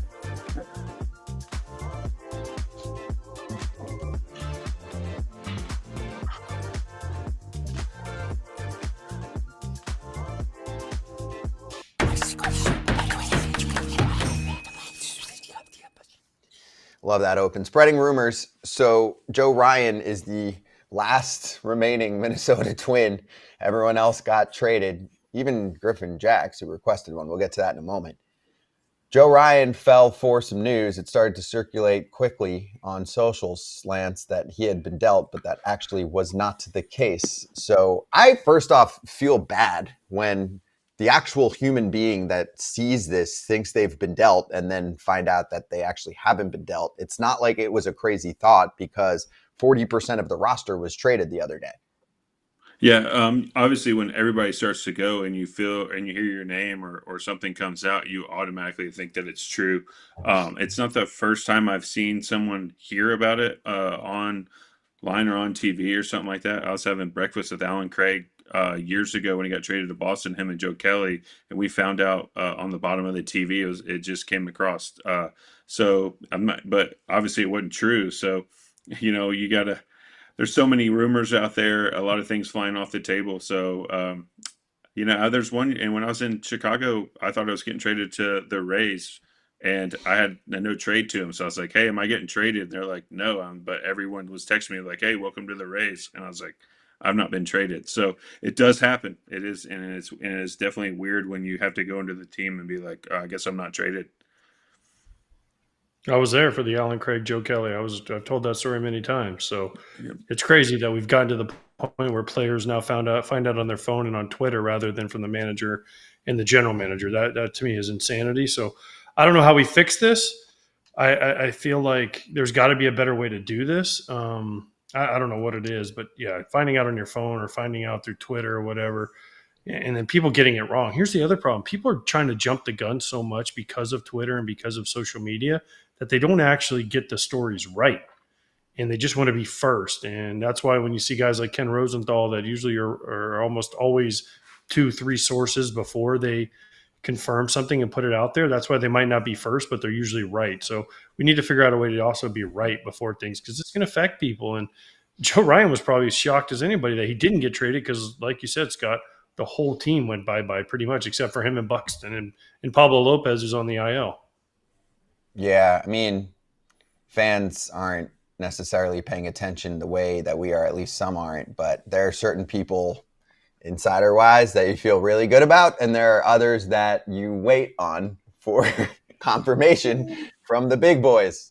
Let's be real here. There are some superstars in our industry on that front, just like there are in basically anything, right? There are some that are, I would say, seriously more talented and more connected than others. That's part of it. But as far as the solution, AJ, I don't know if we're going to find one because the big boys, the ones who break news, are so good at getting it so quickly that it's almost impossible for a GM to get a deal done and make phone calls to everybody that's involved in the trade. Yeah, but at least call the players. You can't call. You call the players first, right? Yeah, You but call my the point is players. sometimes trade gets how would agreed somebody? to, and insiders crack it right away. How's he supposed to make How? 5 phone calls and trade deadline? How? Wait, think about this. Trade deadline. How? The Twins, they would have had to spend a day making phone calls to everybody that they You have- traded. Scott, you have more than one person in the front office. You don't just have the front office. It takes 30 seconds to pick up the phone. When Joe Kelly and Alan Craig got traded, right? It takes 5 seconds for John Mozeliak to call Mike Matheny and say, hurry up, get Kelly and Alan Craig in the office. We're trading them. It would have taken 5 seconds. Tell them they're traded to Boston, and I'll call them later. We're too busy, right? They understand that. Players understand that, but you shouldn't have players finding out. How do insiders find out before the teams, before players? That shouldn't happen. I'm sorry. It should not happen. Yeah, there's a lot of leaks, which I think that's the number one way to clean it up, right? If you clean up those little leaks, whether it's in organizations or with agents and stuff like that, then you can clean that up to where no player gets blindsided. And then the Alan Craig thing, I remember Lackey saying he knew the night before that it was probably going to go down. So somehow, some way, certain things got to be passed through physical wise and stuff like that. That other teams are a little bit ahead of another team and stuff like that. So yes, it needs to be cleaned up, and I think a lot of it has to do with league sources, front offices. They've got they've got their little people they try to get things out to, so they might write some nice things about them. So if you can clean that up, then you won't get the false story coming out or the jump the gun story, as some things might happen. All right, let's get to the other rumor about the Twins from the past week that is in my mind, feel-good story. Griffin Jax requested a trade, this according to a story from Dan Hayes in The Athletic. And the Twins were like, okay. So they traded him to the Rays. They got Taj Bradley. Do you think this was the right thing, AJ, to listen to Griffin? I don't know if they had plans to trade him anyway, because they traded almost everyone. I mean, some people were like, Louis Varland, he's under control for 2030. He costs nothing right now. They just cleared house. So do you think that if they weren't going to trade him and Griffin Jax talked them into it, it was the right call based on what is going on with this franchise and how hopefully they're going to be sold and things are going to kind of kick back into gear again for them? Well, I also think that, remember the Rocco Griffin Jax confrontation they had? Remember he took him out in the middle of an inning and they're like, oh, he's getting traded. And then he gaslit 3 runs. Someone came in and lit the fire for, I think, 3 of his runs. So I think that had something to do with it. Jax was probably frustrated. And then he saw, hey, this guy's gone, this guy's gone, this guy's gone. You get a twin, you get a twin, you get a twin. Everybody was getting twins. He's looking around in the bullpen going, I don't even know the guy's names down here. So, hey, will you guys trade me too? And they're like, sure, go to Tampa, enjoy Tampa. So do I think this was the right move? Sure. If someone's unhappy there, then get him out of there. And if Griffin Jax went to them and the Twins obliged and sent him somewhere else, good for the Twins, man. That's all you can ask for a player is honesty. You want the organization to be honest with you. And he went in there and said, I'm not happy here. And they said, okay, we can get something for you. Adios. Yeah, I don't blame him, right? If everybody starts falling off and you're the last guy standing, you don't want to be sitting in the bullpen where you're the only name anybody knows anymore. Especially if you're not going to be in a playoff push and you don't even know what next year is going to look like because everybody's gone. You got a sale of a team. There's a lot of different things going on. So for his sake, it's like, hey, if you're trading everybody, don't forget about me. And he has every right to do that. They have every right not to trade him, but I think it's for them. I think it was cool that they did trade him since they traded everyone else too. Get as much as you can for everybody if you're doing a full rehaul like that, and don't leave anybody out because that sucks to be the last guy left for sure. And he made sure he wasn't. So I give everybody credit for doing the right thing and doing what they thought was right. Lance, where are you on the Twins and what just happened there? Because it was kind of crazy. I know we touched on it at the top of the show, but were you surprised? I mean, you were on this team, 6-7 years ago? Yeah, so I think we had 8 guys traded that year, and it was nobody played the way that they were expecting to or wanted to. So I've seen them kind of do it before, but most guys were coming on expiring contracts. So you're always surprised when you see guys get dealt with multiple years of control, but also that might be the time when you can hit on your best package. They got rid of some money with Correa and stuff like that too. So maybe their idea was get as much as you possibly can back for the organization, and then let's figure out how we can spend in free agency to build around. So for me, it's see what the plan is, see where they go in free agency and stuff like that to see where they can jump back into it. And then they also might have saw, hey, we're not going to catch Detroit in the next 2 years, so this is our best time to grab as many players and prospects as we can, and then we'll see where we're at after that. So it's a wait and see. I'm surprised by it, yeah, but it's a wait and see. Yeah, I mean, there's still talent on that team, so it's not like it's a full rebuild. And AJ, I do think they've done a really nice job of building bullpens lately, and they've got a pretty good pitching development machine. So that's one spot where probably some of the guys they acquired are going to be major bullpen factors for them, next year. And I just kind of felt like they were stuck in the middle lately. They weren't allowed to do much to add to the team. We've talked a lot about how hopefully they're going to be sold, and so that's the most important thing. If clearing a little bit of book money is going to help you, then fans are rooting for that over everything else. Yeah, of course. And what did Jim Bowden say the other day? I can find relievers anywhere. I can find relievers off anywhere. I can look at my minor leagues and find 5 relievers, right? He's like, I traded this guy for this guy and this guy for this guy. So relievers are one of the most volatile markets because one guy will have a great year one year, and the next year they're not as good. It's weird. And then the next year they'll be great again. So it's a strange thing with the relievers, but if you're trading them and the Twins are redoing their bullpen, but they're also sending the message they're not competing this year, probably next year. So Yeah, it's an interesting dilemma they're in. What are they going to do? They need to sell the team. Is the team going to be sold? I mean, we're hearing it might be sold pretty quickly, but we haven't heard any rumors. We thought it was the Ishbias. They're going to the White Sox. I don't know. Target Field's a great place. Minnesota fans are great fans, and they deserve something better than what they've been getting, which is not a great product the last couple of years.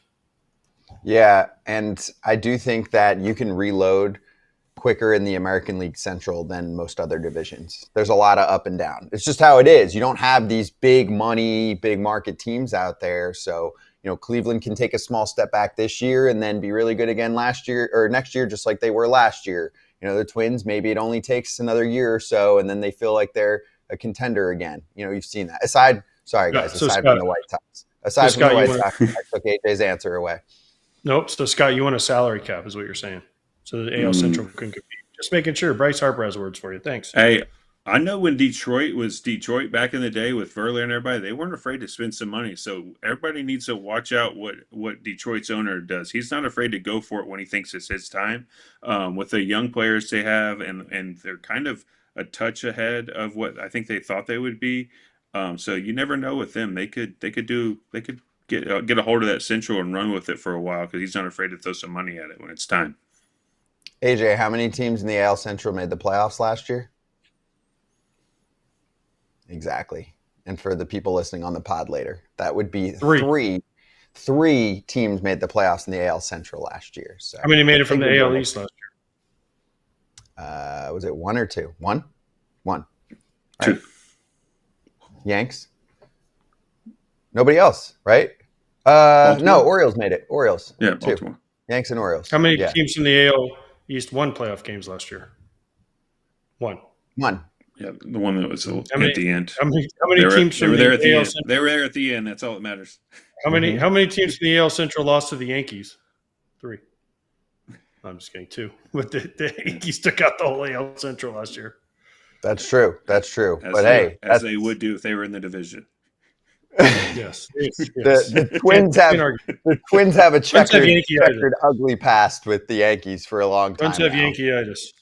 Yeah, it's a sensitive subject. We'll stay in the Midwest, though. We're hitting this part of the country pretty hard today. Trent Rosecrans is going to join us next to weigh the chances of the Reds making a run for a wild card spot. And moving to Bristol full-time. With no food.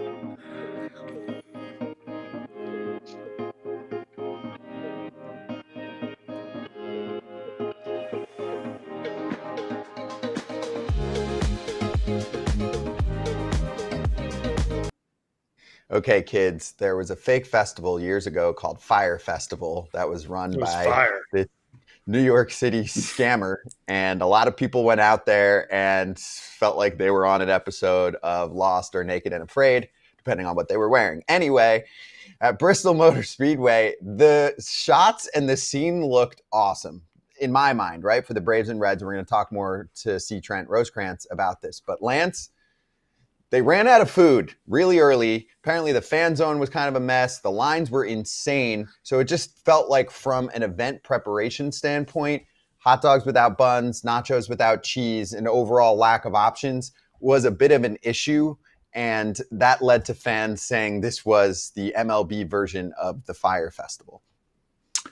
Yeah, that's definitely tough. I mean, I guess they were on the carnivore or paleo diet where you eat no buns and stuff like that. That's what they've got going on there. But to be honest with you, I'm shocked, right? Isn't that what NASCAR is all about? Hot dogs, spears, and nachos and cheese. So I'm surprised a place like that didn't have the proper things to get through ball game. Obviously, this time of year, they're probably with parking and stuff like that. Obviously, they were not prepared for the extracurriculars besides the baseball game, which was awesome to watch on TV. They did a great job putting on a show and all that, but they forgot about everything else, which makes it pretty obvious that it was like the music festival that was nothing like they said it was going to be. Hey, don't knock Firefest. Scott was there, okay? Scott had his glow sticks and Molly and everything ready, okay? But he just brought a peanut butter and jelly with no bread, so that's why he couldn't eat because he forgot the bread. That's the trick to any good festival. Bring your own food, sneak it in. Where would you put it, Scott? I'm just wondering. You're gonna throw us Ask that Pat off here. Murphy, AJ. Oh man, who hasn't wanted a pocket pancake before? I can't argue with Pat and his pocket pancakes. By the way, Trisha Exactly. Whitaker did a great job handling that whole situation. But listen, Fox did an unbelievable. We'll talk about OC Trent. Fox did an unbelievable job of covering this, and no one plans for a 5-hour rain delay, and then people and this and that. I mean, it's just one of them things that didn't work, but it was cool as hell to see on TV. It was cool as hell to see, and them to do it there was awesome. Just some things missed. Yeah, gotta feed the people.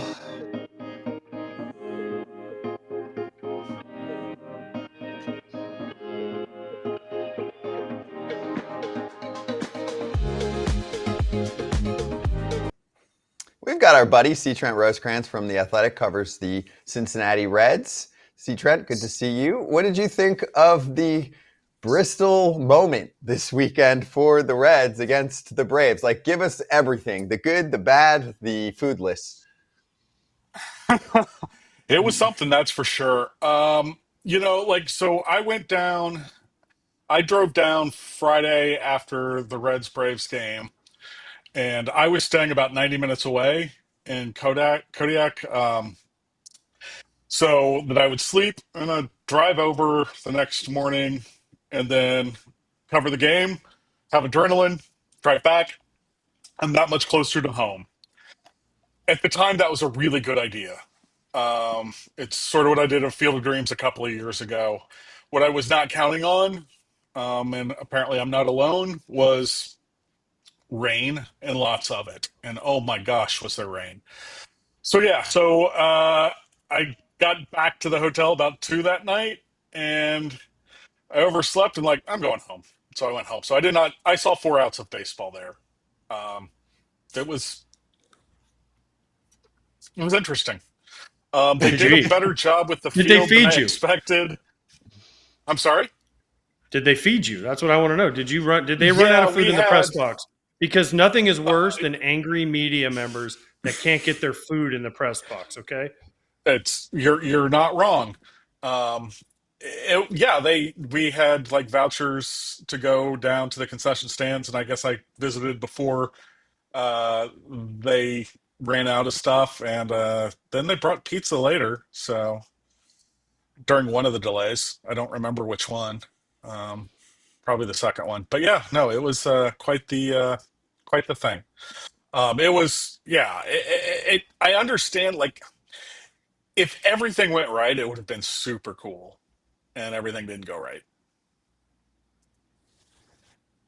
Trent, what was the food situation? So you caught it before. Like, was it a good array? And then did you catch it, post food run out? Like, did they run this correctly? Because, I mean, it's not like the Raceway hasn't held events Yeah, before, but I'm sure you saw social right. media going nuts. People were like, Oh, we're yeah. trapped. We're hungry. Help us.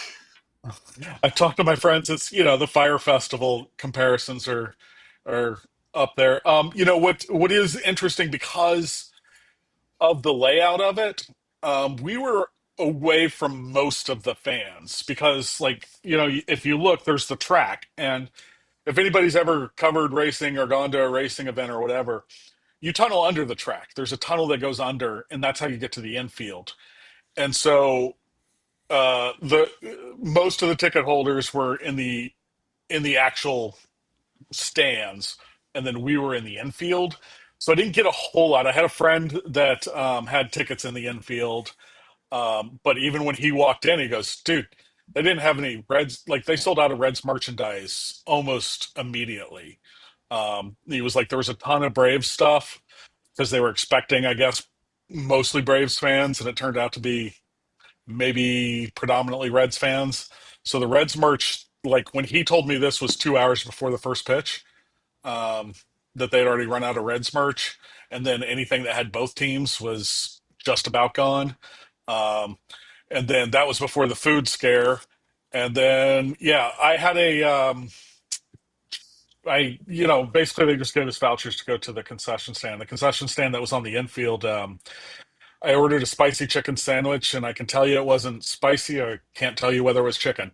But It was fine. I try never to complain about the food situation because it's just, you know, it's what it is, and you know what you're going in for. Yeah, media members never complain about food situations. No, oh no, no. I said, Come on, I Trent. said I don't, AJ. I Oh, said okay. I Come don't, on. not that my Okay. colleagues. Okay. Let me say this: I, you didn't get to watch the broadcast because you were there, but they did have some really cool moments. Fox did with a lot of the stuff pregame was unbelievable. The coverage itself was with the drones and everything. I mean, you have to give David Ortiz credit. He went to a bar and was like giving people drinks in a bar. So you were at the wrong place. Apparently, you could have got free drinks for your 4 outs. But the one thing I thought that was hilarious: did you see the Reds pitchers trying to throw the balls from the bullpen over the track into the yeah. fans? It was like forever away, and they're like crow hopping, like, "Oh, we can make it!" Like all you needed was somebody to get hurt doing that, right? But it was awesome to see him try. Well, and you know, that place is large and the track is so big, and like, you know, you just kind of look at the size of that track and then the embankment and you're like, man, these guys do 200 miles an hour, like three or four wide on this thing. That's insane. So it was really cool to see, and like the setup was cool. The weather just was not, and the preparations, like, they just weren't prepared for it. Well, let's go into the baseball side of things. The Reds got Key Brian Hayes, and then you look at them kind of trying to build, making a little push here in the wild card spot. How do you see him fitting in that lineup, especially playing a good defensive third base, and then helping push them into a wild card spot? Yeah, it was funny. You know, he was kind of billed as the best defender in baseball and the worst hitter, and then in his first game as a Red, he had an error and a three-run homer. Uh, so, you know, that's baseball. Weird things happen every day, and it's all about the long term. You know, what it does is this is a team that kind of went on the margins and zagged when everybody else was zigging. Um, you know, what they needed was a right-handed outfield bat. And the way they did that was adding a right field or right-handed third base bat and glove. So they moved Noelvi Marte from third to right field. And honestly, you could see the he was excited to go to the outfield. It's not something he's ever done before, but he just wasn't looking comfortable at third base, and I think maybe it got into his head a little bit. But you know, he just looked more relaxed and like a weight was off his shoulders once he's kind of gone to the outfield. And that's a guy who can hit. We'll see if he can hit consistently at the big league level, but he can. Um, and then they also upgraded the infield defense. I mean, trying to get a ball through the six hole between between Brian Hayes and Ellie De La Cruz. That's not happening. You know, and you go back and you look at some of the plays that Ellie has made or not made, and they're balls that he wouldn't even get to because Brian Hayes would get to it first. Also, if you look at the metrics, it's going to his left that where he will struggle the most. Well, with Brian Hayes to his right, he can take a step or two to the left, and that'll help too. Then you have Matt McLean on the other side, and then Spencer Steer has turned into a really good defensive first baseman. So the defensive upgrade is real over there at on the infield. So I think that's what's going to happen. You know, and they take a risk of sorts because you know he's this isn't a rental. This guy is you know, you signed a binding lease here, and bought it for the next 4 years. So it'll be interesting. They think, you know, they think they have some things that can really help the bat come around to where it's been, but so does everybody when they make a trade like that. And we'll see how it goes once he's in here more. But the bottom line is you got to say their defense is better.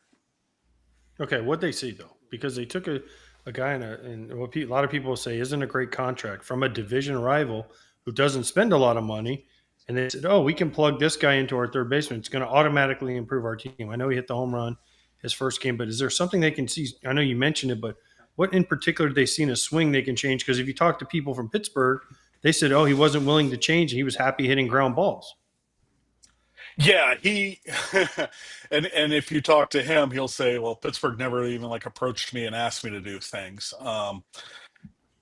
So it's a tough little situation, but you know what they see is he makes good swing decisions. He doesn't, you know, his contact rate's pretty good, and he still when he does hit the ball, it's hard. So They're just hoping basically that he moves it up a little bit and that they can see something in his swing where he'll get comfortable and hit more line drives, and that will make him a better hitter. And he doesn't have to be a middle of the order hitter. If he is what, a 90 OPS plus or even 85, you're talking a 2 to 3 win player. Trent, what about the rest of the deadline for this team? So, okay, let's say things do work out for them. They keep Ryan Hayes to find his stroke, or at least just be the league average bat that he was a couple years ago. Great, right? Fix the defense. Now you add Littell for rotation depth and Duhar to smash lefties. Grade the trade deadline for the Reds.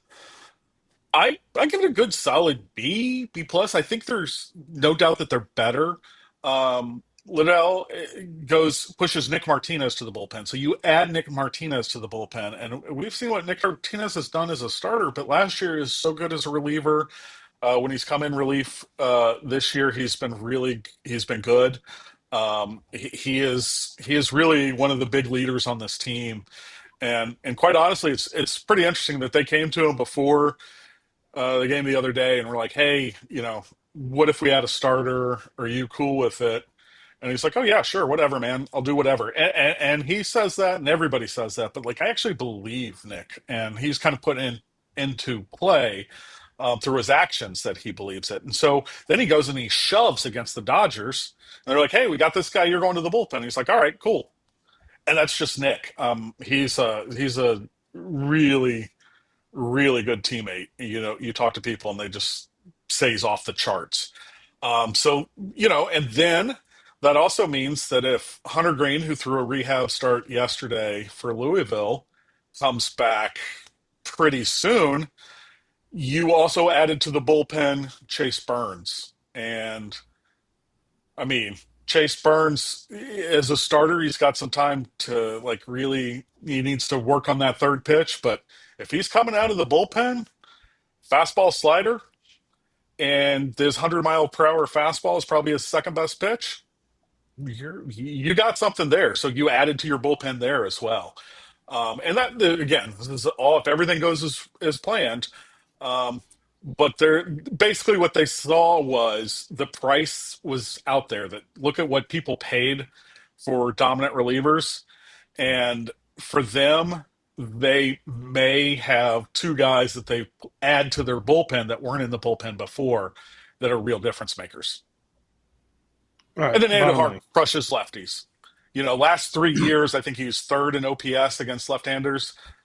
People with at least 100 plate appearances, and it was behind like Judge and I forgot who else, but Judge is pretty good.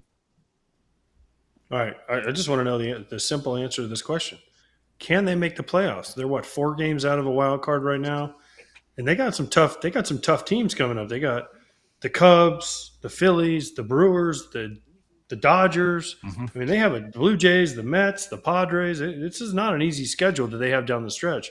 Can this team do this and make the playoffs? I think they can. I'm not going to bet on it. But you look at the stretch they just finished was pretty tough too. You had the Dodgers. You're in New York against the Yankees. You've had some good teams, so I think there's quite a bit. Things have to go right. There's no question. I don't see them as a favorite to go to the playoffs, but they do also have some teams they haven't played coming up, and that the Pirates and the Cardinals, and you just see all these other teams kind of falling off, and it'll be interesting. And San Diego is always a weird team. We'll see what happens there. On paper, you always love them, and then something can happen. So it'll be interesting, and that's that one team that they're really fighting for that third spot right now, who are holding the third spot. I've seen 5 games be made up and lost pretty quickly. So over 2 months, I think they can. Not sure I think they will, but I think they can.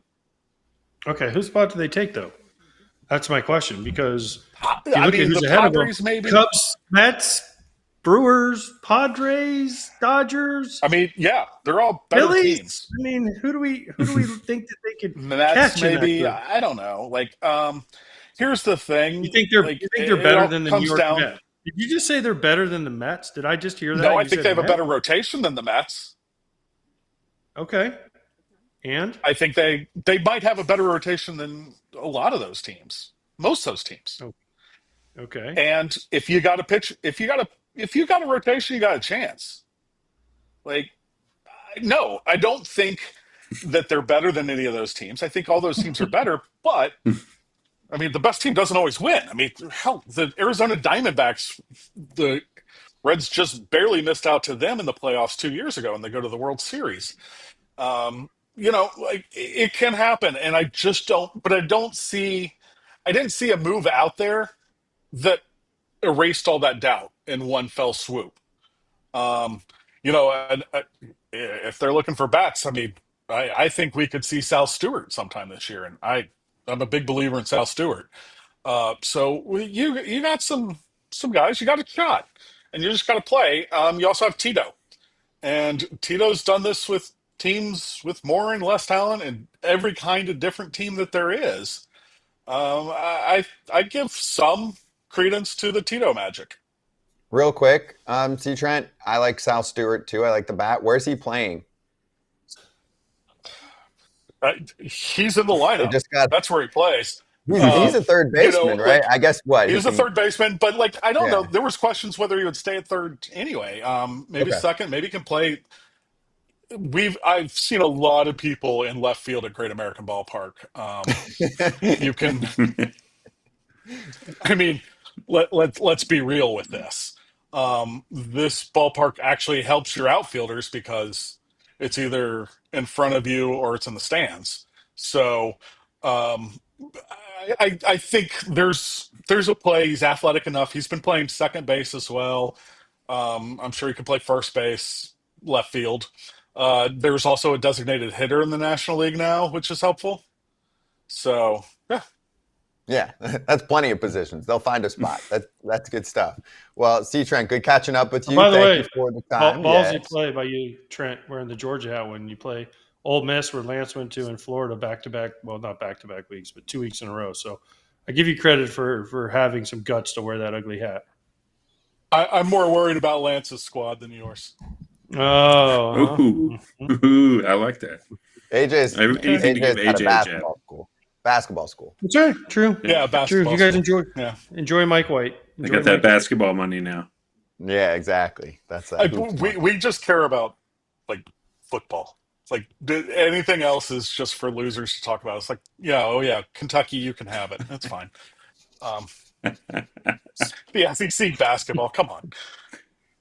National Yeah. championship Good dogs. is pretty cool. Yeah. Ooh, you know what's really Did we cool? lose your- Winning back-to-back championships in football. Yeah, Florida did that in basketball and had football at the same time. So beat it, Trent. Yeah, that was long ago. You're living in the past again, AJ. There it is. There it is. Coming from a Georgia fan. Maybe. Yes. Nobody's more No. excited for football season. Like that would have landed if I were still in school. When I was in school, and Florida kicked our butts every year. But when was the last time Florida won national championship? They Not beat as Ole, soon as- they beat Ole Miss Georgia. last year, and they won one in March or April. Actually, it was April. They won one. Woo, man, that's huge. Okay, never mind. You're Yeah, wrong. hot. That's the Yeah. recruiting pitch. Trent, good stuff. We'll catch you soon, okay? See you guys. See ya. That's C. Trent Rosecrans. Catch him in The Athletic all over the Reds beat.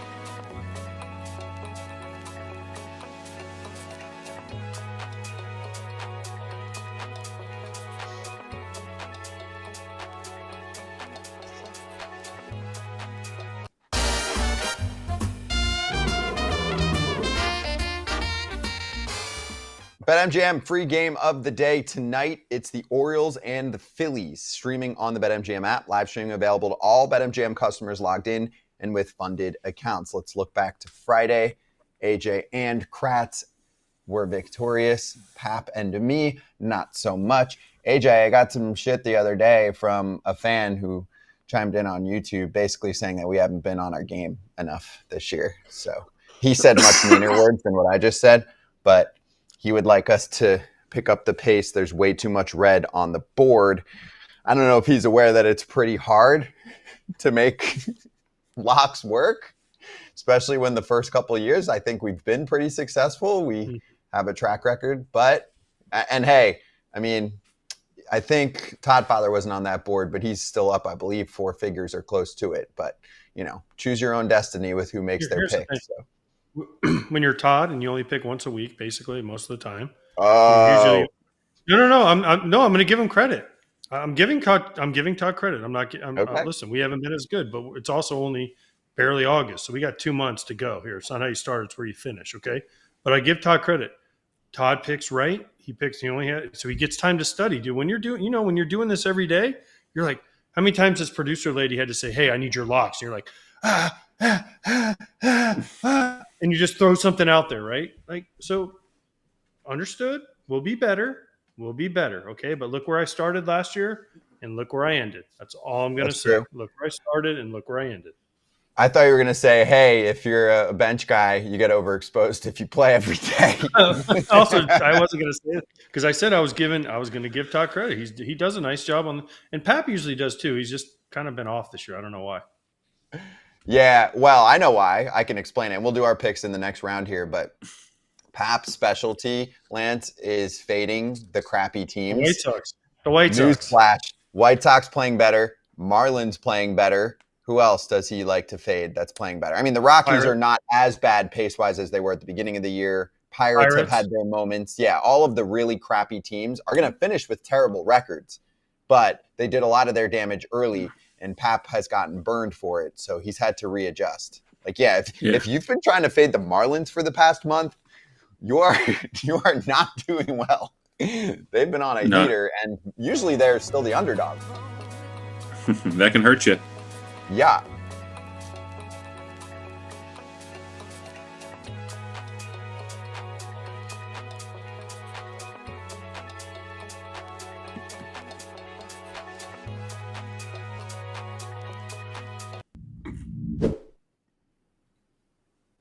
Andrew Vaughn at 27, since he's joined the Brewers, check out this stat line. He's hitting .375 with a .439 on base percentage, .771 slugging, and 5 homers and 21 RBIs in 15 games.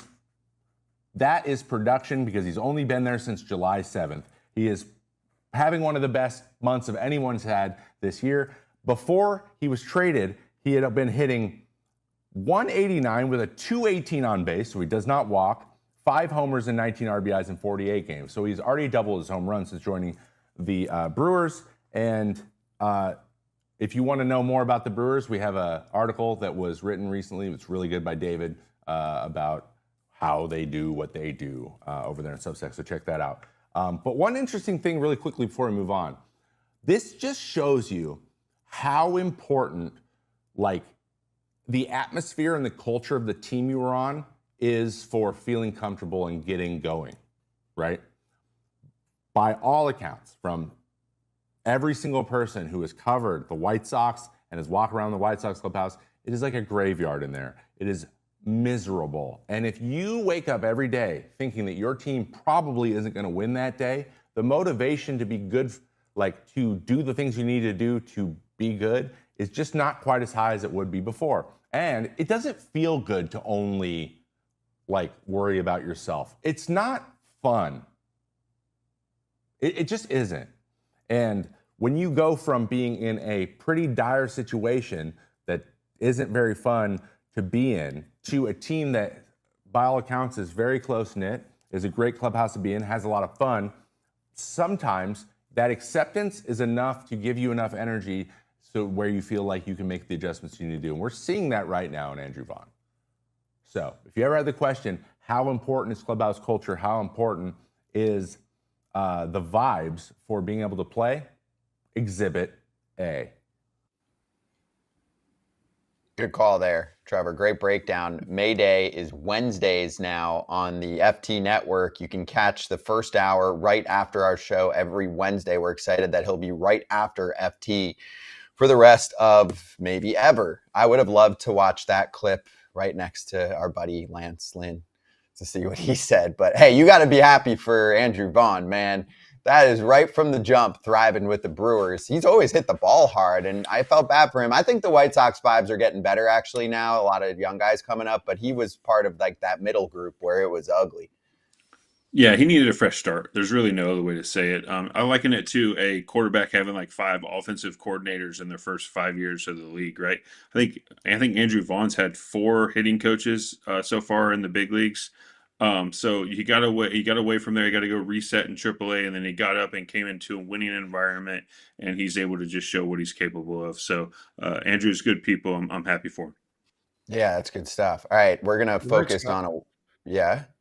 You're right. The vibes are better in Chicagoland these days. They got a younger team. They look better. They look fresher. They look more fun. They look like they're having fun. They deserve some credit. The players have stepped up and they're playing a lot better. I wouldn't want to play them right now because they're playing better. Yeah, And I bet give Will credit too. Will's done a great job as manager there. Yeah. He knows he's played. He knows what's doing, and he knows how to speak with them and get the best out of them every day while they're still learning on the job. So they're putting in a good, I guess, a good progress right now is where they're at. So hopefully they can keep building on it. When you're in a bad relationship, you try and date someone that's very opposite from the last one. Will Venable is very opposite from Pedro Grifol. I'm sorry. Those two guys are so different. It's true. So they went in another direction. It's working for them. He's got like the California cool, but he'll have his moments. I've seen him get ejected from a game. I watched a lot of White Sox this weekend, and Plesac was on the call and was good. But anyway, let's focus on a White Sox legend coming up next who has a very special acceptance speech during Slap. You don't want to miss this.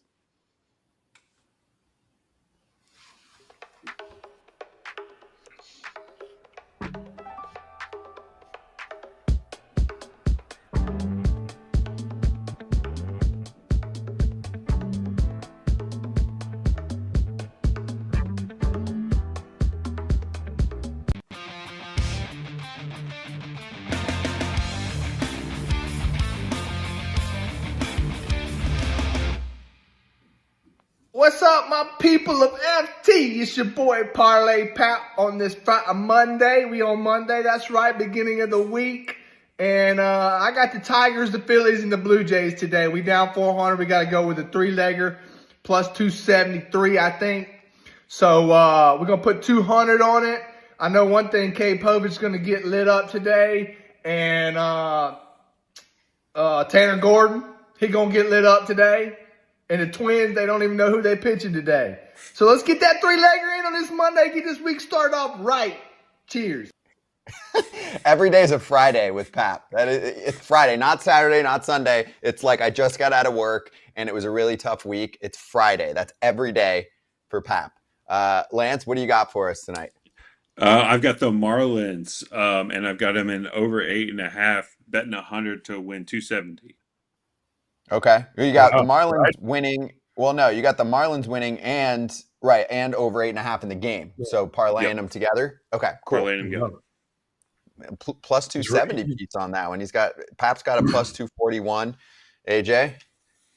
I'm doing Milwaukee and Atlanta over 8 runs, just because I think Fetty's pitching and Priester, and I think Atlanta will come out and swing the bat, and Milwaukee's been swinging the crap out of the bat, especially against the Nats. And then I'm going Toronto because they're playing the Rockies, and Toronto needs a win. So that's what, and it gets me to plus 170.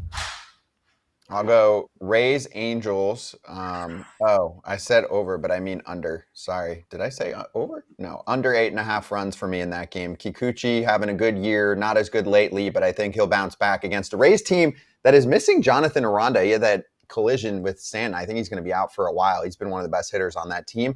And then on the other side, Adrian Hauser, welcome to the Rays, already with a low 2 ERA, and the Rays probably have some tips for him, so I think he'll thrive there. I'll take the under in that game. Now I want the under in that game. Sorry, maybe I said over, but I'm doing too many things during the show. Anyway, let's show the BetMGM Swing for the Fences game, please. Giving you the chance to win a prize every day during the baseball season. Step into the batter's box, and if you get a successful result, good for you. You'll get a little prize. If not, like an out, try again tomorrow. You can score bonuses and boost tokens. That's part of the prize situation. Play the game in the app. Gambling problem or concern? Call 1-800-GAMBLER.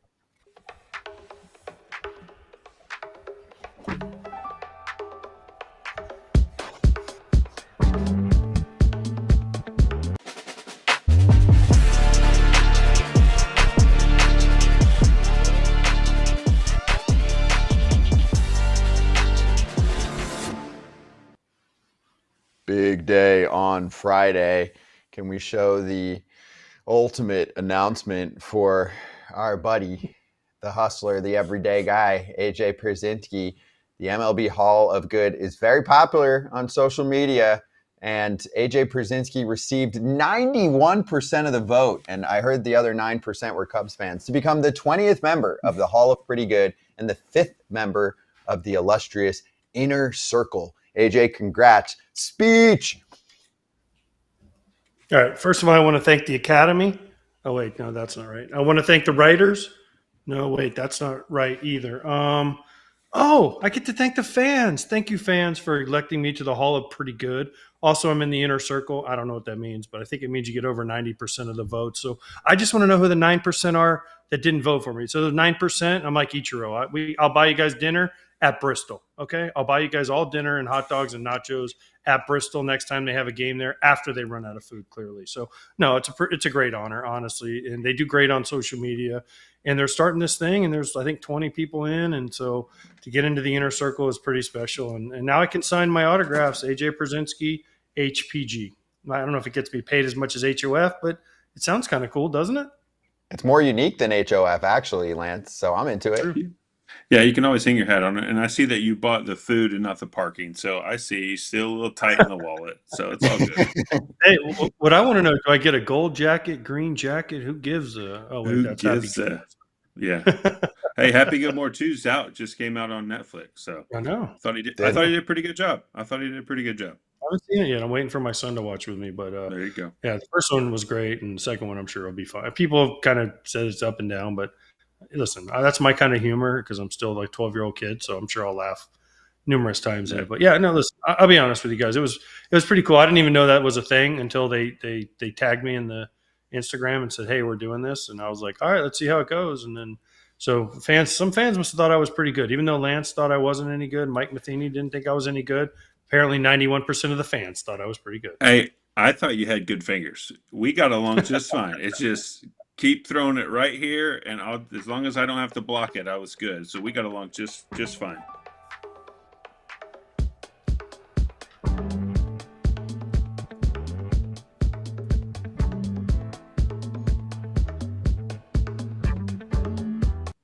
Hey, we're back. Can we actually show the shot of Lance with the graphic that was under him there, the lower third graphic? I felt like we were too quick on that one, and AJ would appreciate it. AJ, you want to read that? Hopeful. All a pretty good hopeful. Well, I don't know, Lance. I don't know. Were you pretty good? I don't know. We have to someday maybe we'll, as a former player, maybe I can try and get you in on the veterans committee. I don't know. We'll have to see. I appreciate it. I had a decent run, so we'll see if they think that's pretty good or just decent. I'm excited. Yeah, it's a new thing. It's caught social media by storm. A lot of players that need to get some more love. The Hall of Fame voting is a little tight. Yeah, I think your media presence has really taken you from decent to pretty good. So I don't know if I've got a shot like that. We can all dream, kid. We all have dreams. Well, you and Wayno take up all the spots everywhere, so I can't get rid of either one of you. You guys retire and you're everywhere. I mean, that's what we do. Ex-Cardinals, we were all taught. Ex-Cardinals, we were all taught. Yep, Cardinal way, baby. It's all That's about right. look at me. Lance, AJ sometimes will walk around and someone's like, "Are you the guy on foul territory?" I'm like, Oh, way more than they say. Oh, you played baseball? By the way, Mark, our producer, just had a great line. 91% is good. When I won most hated player in 2012, I only got 34% of the vote. So I'm going up in the world. There you go. I'm surprised you didn't get 99% of that one, but Yeah, there was some competition. Off the charts. Yeah. Q rating is soaring for AJ. All right, let's let people know in a couple minutes what to look forward to. First off, Dodgers Territory coming up next on the FT Network. It's going to be on the Dodgers Territory YouTube channel, so you can check that out. But after Dodgers Territory is one of my favorite hot sheet episodes of the year. Baseball America prospect nerds telling you what your team got in return for giving up your favorite player. This is the episode, right? It's the Monday after the trade deadline. Jeff Ponce and JJ Cooper will join me, and they will explain what you received. A's fans, you want to know about Leo DeVries? they're here for you among many other teams, and we'll take questions. So if you're watching right now and you want to know about a particular prospect that was moved at the trade deadline, this is the show for you. So go check it out. It's coming up in 30 minutes live on the Baseball America YouTube channel. All right, good stuff. That was a fun combo. I like the AJ Lance reunited combo here, media style. By the way, I got to say thank you to the people that let me use the holes and they let me use Starlink because the internet was down where I'm at. So luckily the holes have Starlink in their house. So we saw the random people walking up and down the stairs. It's their house. So I was just borrowing it. So thank you to them for letting me use their house today. Wow, you used it. You just went to some random house to do the show? I just knocked on the door. Can I use your house, please? You have Starlink. Thank you. They were one of the 9% that didn't vote for you. You know that, right? I know. Wait, I feel like you buried the lead here, though. Like, you don't know these people? They were just that nice? No, I know the people, Scott. They're Canadian. They're Canadian. That anybody can Canadian, and I met them this morning. I mean, what do you expect, Scott? I met them this morning. No, I think that would have been awesome if you're just like, hey, do you like FT? I got to do the show. I hear you have Starlink. Help me out.